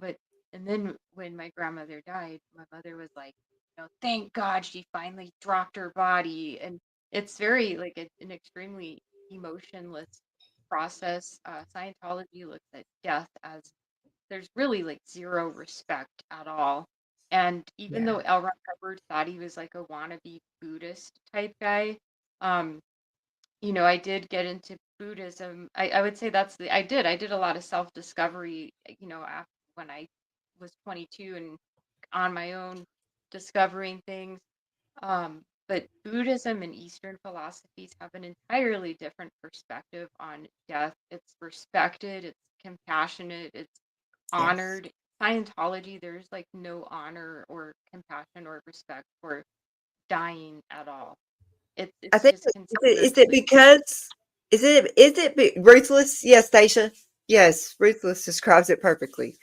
Is it because they don't really, I mean, they don't, you're not dying.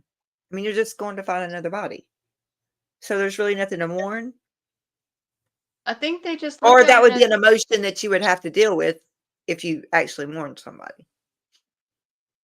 um I think it's like, they just look at it as your body is a piece of meat Mhm. and it's kind of just a piece of garbage basically.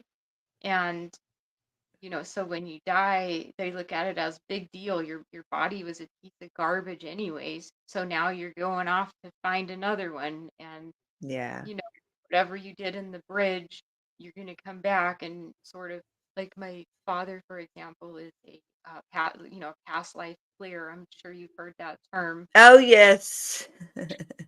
I do. I always have a joke. I'm like, okay, so if you're a past life clear, like, do you get a refund because you already did this before and spent shitloads of money last time? Like, does Scientology give you a refund because you've already I done it? always wondered the same thing. I'm like, can't you just come back and just go in there and say, "Hey, I finished. I'm on OT7." You know. Yeah, there's you know, but they do it, and it's been really sad because my father, for instance, he went thinking that his body, like basically, you think you're invincible.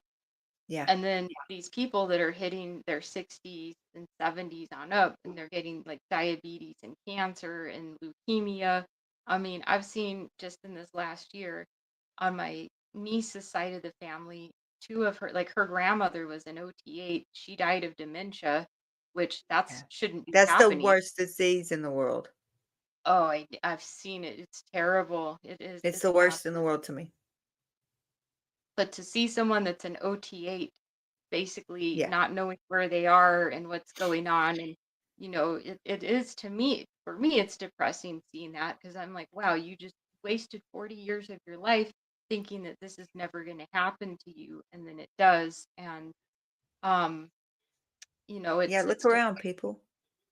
it is depressing to kind of see this somber reality that hits some of these Yeah. longtime Scientologists when they get these things like cancer, and they don't know what to do. It's like a big reality adjustment for them where they're like, wow, I'm not immortal after all. I can get the same Right. things that all of the non-Scientologists can get.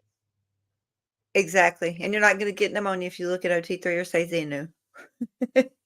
That's right. Like, what does he say? The day my grandmother passed was the most traumatic day for me. I get by thinking it never happened sometimes, but the reality always hits hard. Blakey, I love you more than life itself. And let me tell you something, babe. Don't pretend like it didn't happen. That's the word. This is my advice to you as my friend that we talk all the time off of here. Don't compartmentalize that. Process through it. Just get through it. And it is fact.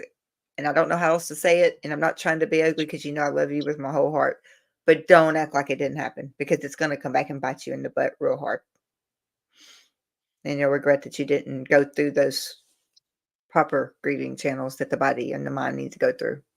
Just my advice to my friend Blake. No, that's good advice. And with everything that's going on, all people expressing their emotions and having Yeah. fights, and they're crying or they're angry. I'm just glad to see people that grew up in Scientology expressing emotion. I'm like, Thank this is you. great. Like, this is very great. This is Yes. actually a good thing. So when people are like, oh my God, she needs to be quiet and needs therapy and let's go. Like, to me, I'm just like, well, that we were taught in Scientology to not express ourselves and to, like you said, compartmentalize everything and just be like an Yes. emotionless zombie. So Right.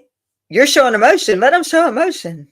I mean, if you're sad and obviously, if someone has had I don't know, friendship for 30 years or whatnot, and they're emotional about it and they're crying, it's like my attitude is let it all out and get it out. It's a lot healthier than bottling it up because I used to be one of those bottler type people where I Uh-huh. would just wait and wait and wait, and then eventually I would become a gigantic volcano, and Yep. whether it's sadness or anger. it's just not healthy at all to do that. And sometimes I love to. I think what draws me to like Liz Gale, but let me put Liz Gale. She's just so full of joy and laughter and fun, and I mean I know she has her hard times and her rough times, but she's so full of fun and just like for everything she's lost and given up Yeah, and she everything definitely that is.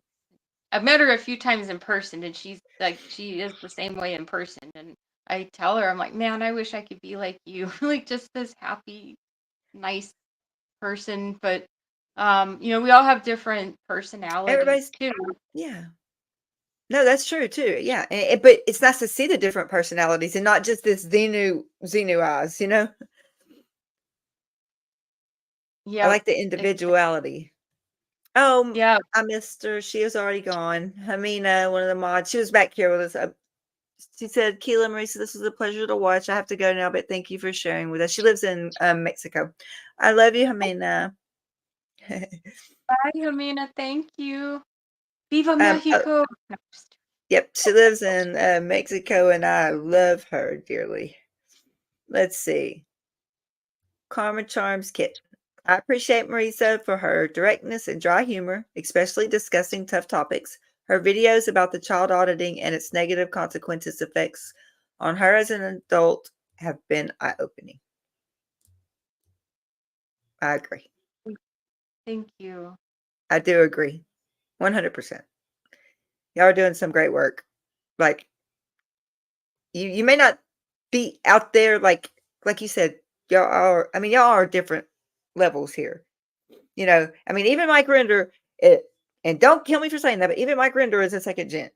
I mean, like everybody is second gens, but it's generational. Like there's different generations, the ages. So everybody's dealing with their own generation different. Marisa, you're like, there were you and Doug, and I mean, I don't even know. I know that it was Mango was there, but Yeah, he gets a hard time, and I've had I've had a hard time for the thing with him that a lot of people don't understand is he's not a second gen, but he joined at a very young age. I mean, he is right. the poster boy for Celebrity Center and how they lure people that go to Hollywood. He came to Hollywood. He wanted to be an actor. I mean, he was pretty much the first guy to start doing YouTube many, many years ago with his own stuff. And Yeah. um, but the Celebrity Center lured him in. He used to be like the model for like the brochures that we would get, and Wow.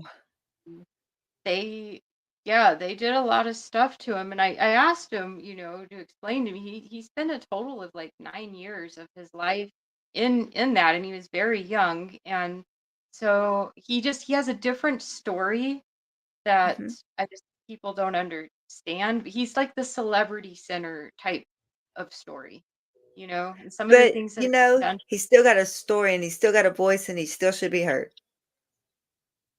Yeah, yeah, I definitely agree. And I'm so proud uh, of him. I'm just proud of yeah, he him. is. So I mean, he's now, when he first, I remember when he was like 22 or 23, I think when I first met him on Facebook and the anti-Scientology Facebook forums, and I'm about 10 years older than him. But now he's like 35, I think, or Mhm. 36. It's a lot older, and so he's not the same person that he was like 10, Right. 15 years ago. I mean, and I know when I was 23 or 22, I mean, I had my head up my ass basically. And so people give him a hard time for, what happened when he was 22 or 23, but it's like when you're that young, I mean, how many of us knew what the hell we were doing at 22 and 23 years old? Hell, none of None of us out here knew what we wanted to do. I still don't know what I not, want to do. like, oh, exactly, me too.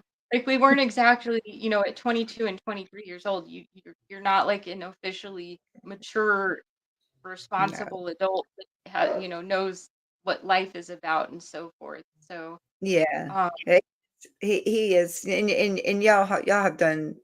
I mean, you putting the information out just like what you put out about trauma today, you putting that information out there is something that only you, I mean, you've went through, you've lived through, you're wise, and you're in helping all of us never ends that want to stand with y'all, or stand there, even if we have to hold you, stand beside you, or you tell us get the hell way back there, we're still going to be there just to support you. And that's one reason we started this channel, is everyone saying they needed mental health help. They couldn't afford it. Okay, well, we could do peer support and we could talk amongst friends. That's not practicing anything. So let's just do that. And that's why that was my passion for starting this channel. Because I got so sick Well, of seeing my insurance won't pay for it. I can't afford it. I work in this every day, and the struggle is real. So if I could yeah, put it back just a little bit, that's all, just a little bit. So, and you do the same thing every day when you put out that information that some of us never heard before. It gives us just more knowledge, and the more knowledge we have, the better we are. that's true. And we do, I think, need more peer support. I think it would be great if we did have sort of like a group therapy type session sometimes to talk We do about peer support, things. and we do Zoom meetings on the Facebook group Mental Health Matters. That's where Dr. Gretchen's at over there. She runs that part, and I do the YouTube part. But we're the same thing. But yeah, once a week, or once every 2 weeks, she does Zoom calls. I'm gonna have So to check that out because it is something we all could. I know yeah, I could absolutely. certainly benefit Well, from we're it. fixing to do another creators. We did when we first started, nobody really knew who we were, what we were doing, and we did a creators Zoom call, and I think we only had like 2 people there. And I sent out emails and invitations to all the second gens, all the creators, and I think Marilyn was there, George was there. We had just maybe 3 or 4, but I'm hoping this time now I've had a lot of requests for y'all. Like, I'm just gonna invite all the creators. If they want to come, they come, and it'll be just a Zoom meeting, a Zoom call, and there it is. That If would be Gretchen and I great. just need to sit there and shut up, we'll sit there and shut up. Instead of like Alcoholics Anonymous, it could be like Xenu Anonymous. Oh, I I've like seen. that. I know someone going to AA and he does it. It's like the Zoom meeting. Uh-huh. Some of the time, but yeah, Xenu That's pretty good.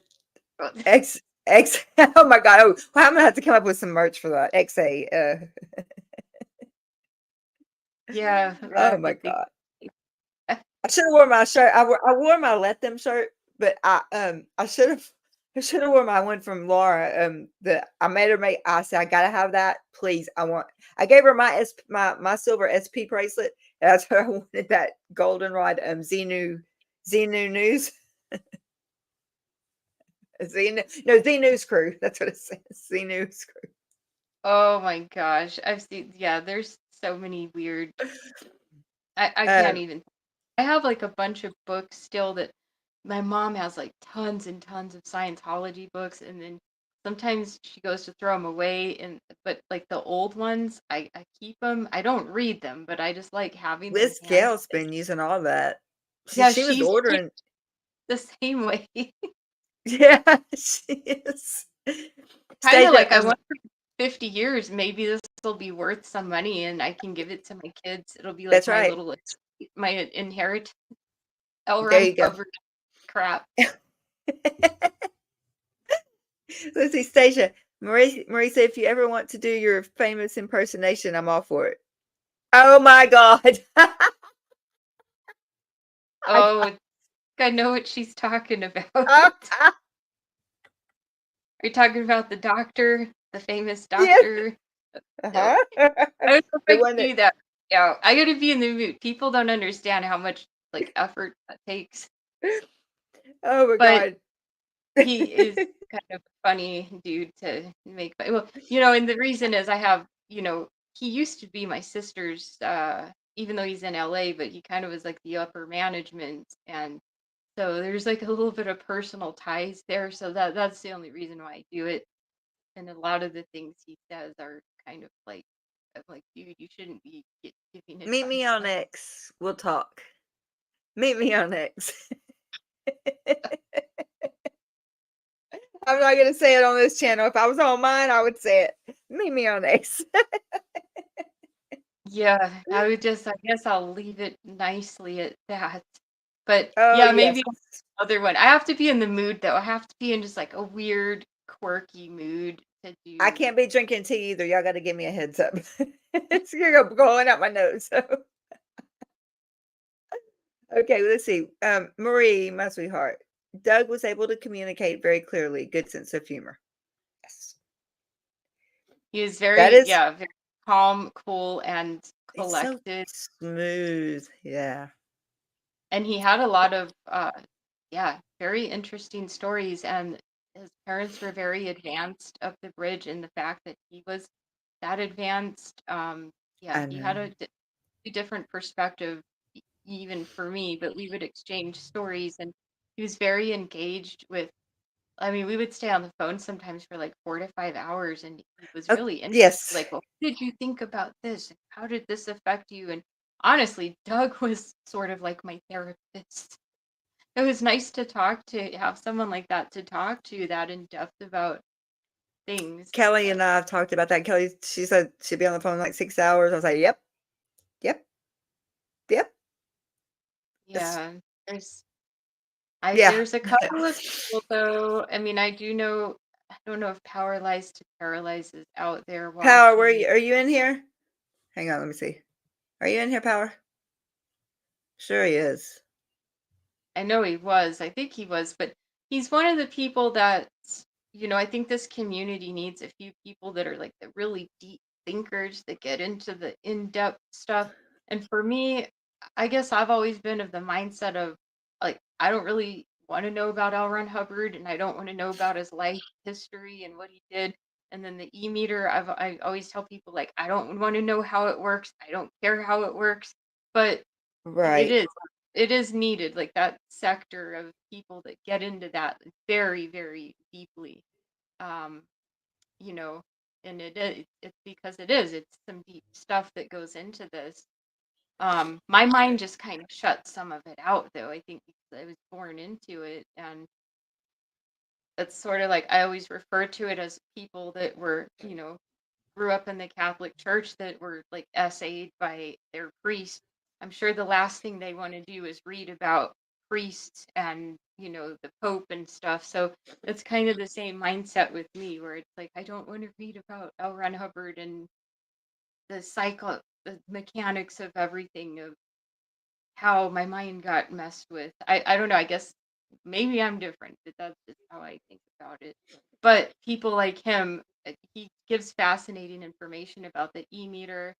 And I don't know if you've heard of Arnie Lerma. I was very good friends with him. We were Hey, very close. hey, look. Oh, can you see it? Look, okay, so I'm Oh, here. What? yeah. He has very interesting information, paralyzed, like the deep thinking stuff.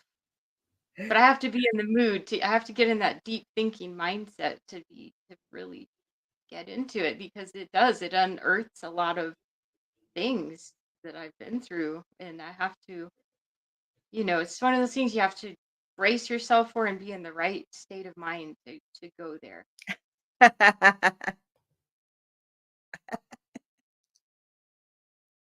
Hi, Marisa.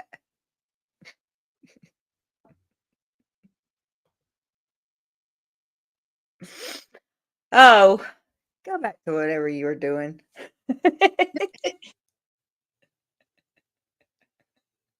I just hope everyone, I don't know. I mean, it is a tough um movement to be a part of. It's always been very ruthless. It's not just like the YouTube. It's always been this way. Like from as long as I've been involved in the anti-Scientology movement, even though it was never on YouTube, it was on Facebook.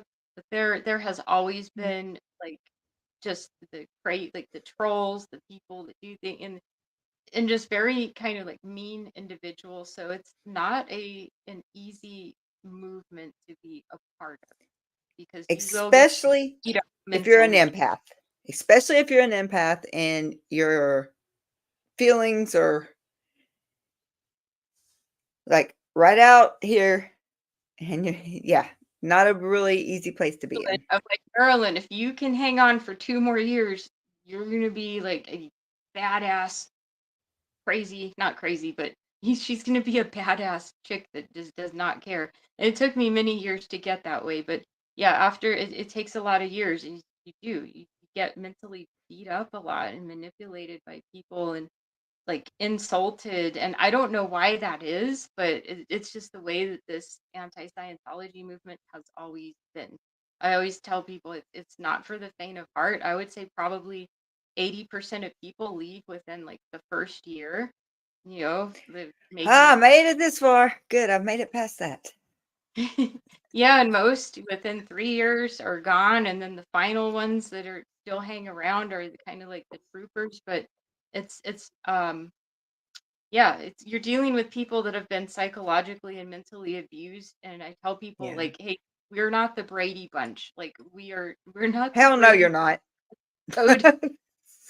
Hell no, And you're not. I think some people are expecting that with us, where we're all supposed to get along in this harmonious, unity where there's no problems. We're just smiling all the time, and it's not like that at all. It's not like that at all. Trust me.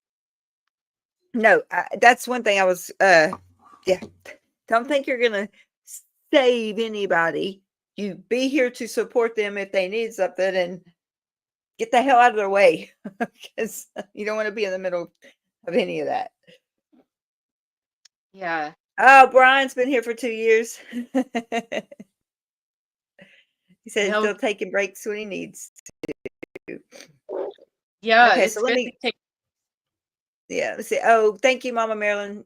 She said you both look stunning tonight. I love you, Marilyn. Um, Brian, Marisa is an interesting person. I like interesting people. They make life interesting. There, I got it right. Well, thank you. I am missing a couple of screws, probably, but maybe that's what makes me So am interesting. I. Rachel, when she's supposed to be a mod, I got to get her wrench fixed here. I don't know, her wrench broke, but she's a hammer, so let's give her a hammer. We're so glad you're out, Marisa. Thank you. Thank you. Appreciate it. And Kelly, I can echo that. I never met anyone else that grew up in Scientology until this YouTube stuff. And she's all the way across the pond, so Yeah, you know what? There used to be a very large UK movement of anti-Scientology protesters and Irish too. The UK and the Irish, there were a lot of them.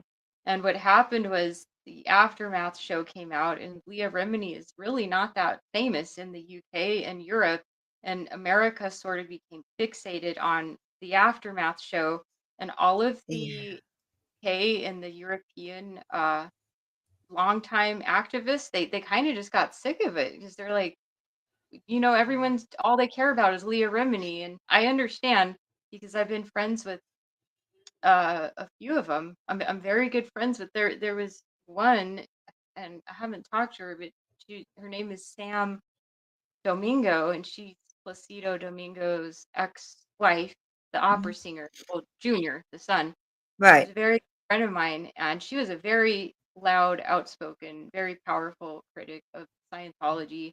And maybe some of you all met William Drummond in the UK protest, several others, and then there were a lot of Irish protesters, and it's unfortunate because they're really not. They kind of just got tired of it, which is unfortunate because I wish we just fixated everything back on like the anti-Scientology aspect, there would be a lot more of us from around the world instead of just like Right. the U type of scene. So Kelly It's is, I mean, I'm so glad that Kelly is on board because yeah, she's kind of like the new face of up and coming big time anti-Scientology so activism. talented, so beautiful, so sweet. I mean, she is. She's She just, sings amazingly well. oh, yes. Yes, she does. And everybody, once again, there is her channel, Miss Dianetics. Yeah. Marisa's channel. And let's see. Please subscribe to her if you haven't. Sophia, if you had to repress your emotions that strongly, you're bound to be openly emotional later.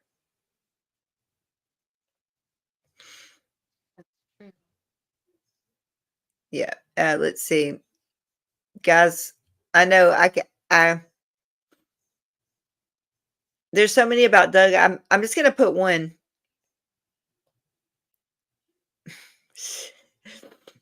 Stand by for a drink of water. Witness. Yep, the Xenu Marlene. The Xenu Xenu Marlene. Marlene. I love when Marilyn does it. I still, I mean, like, my heart like skips a beat during her. I just say, "Stand by for a drink of water." My mind goes back. Yeah. Yeah, he had a funny style with that the whole thing, that whole name. Xenu Marlene. Yeah. They need Let's to make see. a drink called that. He did. What'd you say, Marissa? I missed that one. I said they need to make a drink, like an Oh, official I know, name. right?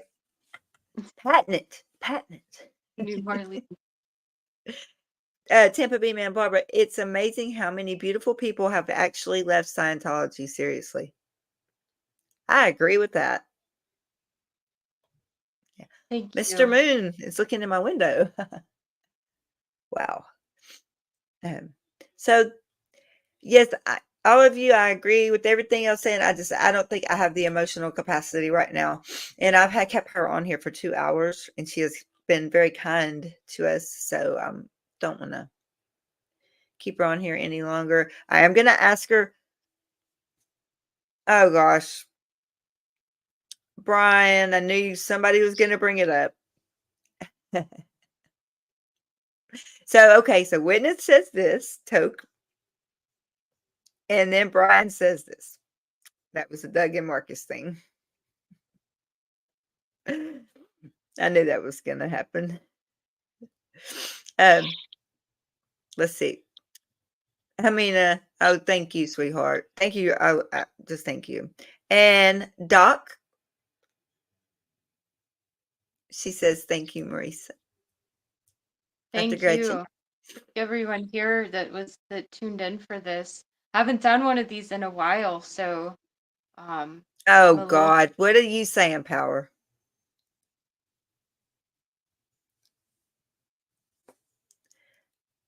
I guess, okay. I can't even see it. What did I you put know on there? it's Is like the one new word. taking a toke? Because I can't see it. Oh gosh. Y'all, thank y'all so much. I'm gonna ask Marissa like I always ask my final question. So at the end of our shows when we have a guest on, I like to ask one question. If you could look, so anybody still in Scientology right now, what is the one thing that you would like to say to them if you had the chance that would make a difference to them? Oh man, that's a tough question. Um, because I'm one of those people where I really don't like swaying people in what to believe in or not, no matter how batshit nuts it is. No, and But that's fine. Yeah. and I know, like with Scientologists in particular, I think with any belief system, once Mhm. you believe something and trying to talk someone out of believing in it, it's like it's impossible, you know? Mhm. But if I could say something, it would be, I would say just to get out and into the real world and see what's going on, the world that Scientology tells you not to be a part of. So everything Scientology tells you not to do. I think my TV just turned on for some reason. That's weird. Maybe it's Oh, L. Ron Hubbard. I think L. Ron Hubbard's visiting me. L. Ron Hubbard, or L. Ron hang on. Hubbard's visiting, or Doug is visiting you.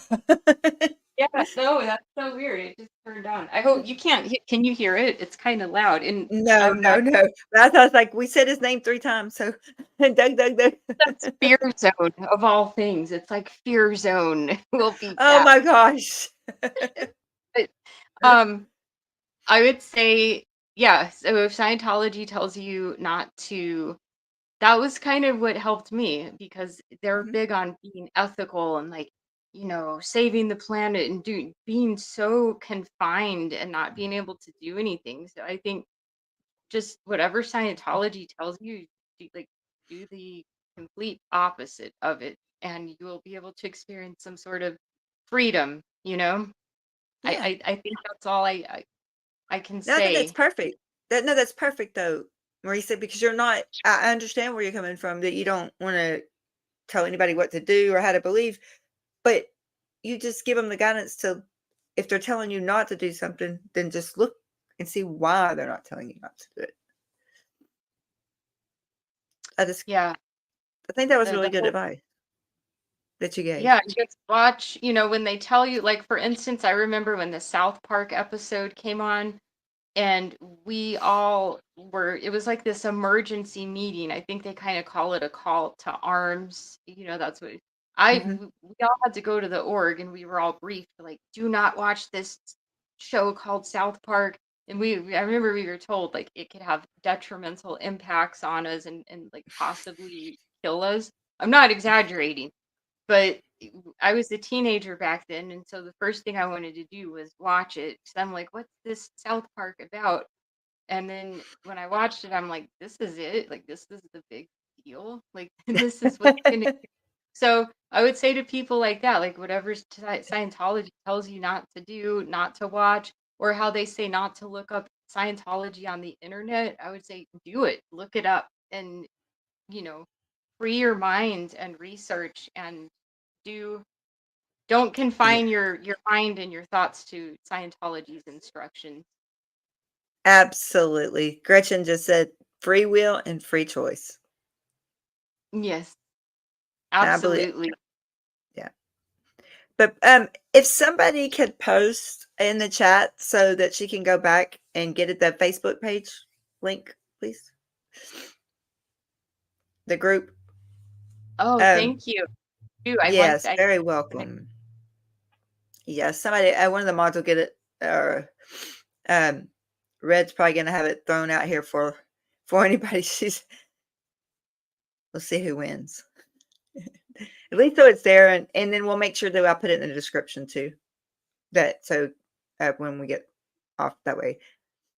Oh, Amina. She got it there. There we go. So what I'll do is I'll put that in the description also, and that way you can just grab it from there. But oh wait, didn't mean to do that. Um, but I'm so glad you come on, and I appreciate you very much so. And I hope you come back. I will anytime. It's been an honor and a great pleasure, and I'm glad you and I mean, I've never, we've chatted over private Yeah, messages. I do feel a good rapport with you, and I could yeah. probably talk to you for 5 hours. I So know, if right? you need anything, any of you that are watching, I'm always here. Um, I'm not the big mean person that people, think. No, Um, she's not. of it's just, yeah, I do. Like, I get it. Like, sometimes people are very mean to me, and you have to be mean Oh, back, I've seen unfortunately. it. Oh, no, no, you are not. You're not that. You're no. But yeah, all of you have, like, I mean, open arms as far as I'm concerned. So whatever your questions are concerned, or if you need help with anything, I'm more than happy to help. And you as well, and Thank Gretchen. you. So I hope to be back. And if you guys ever need anything, please let me know. Yeah, and you are more than welcome here anytime. And on the Facebook page, the group, it's not a page, it's on a group. We accept a group, and it is like so safe, just like this, but it's protected with. We do the best we can do to keep everything, and what said in there stays in there because it's more or less like a peer support. You know, well, it is a peer support, but it's very confidential in there.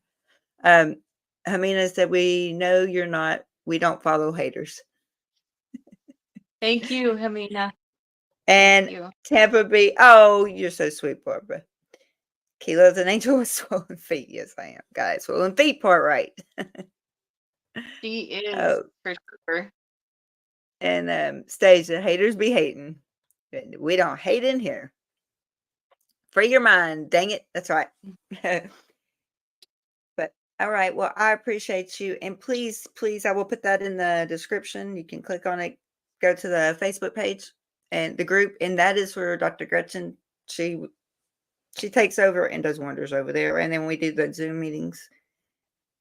And when we do Okay. the Zoom call, I'm going to keep in touch with you. You know that.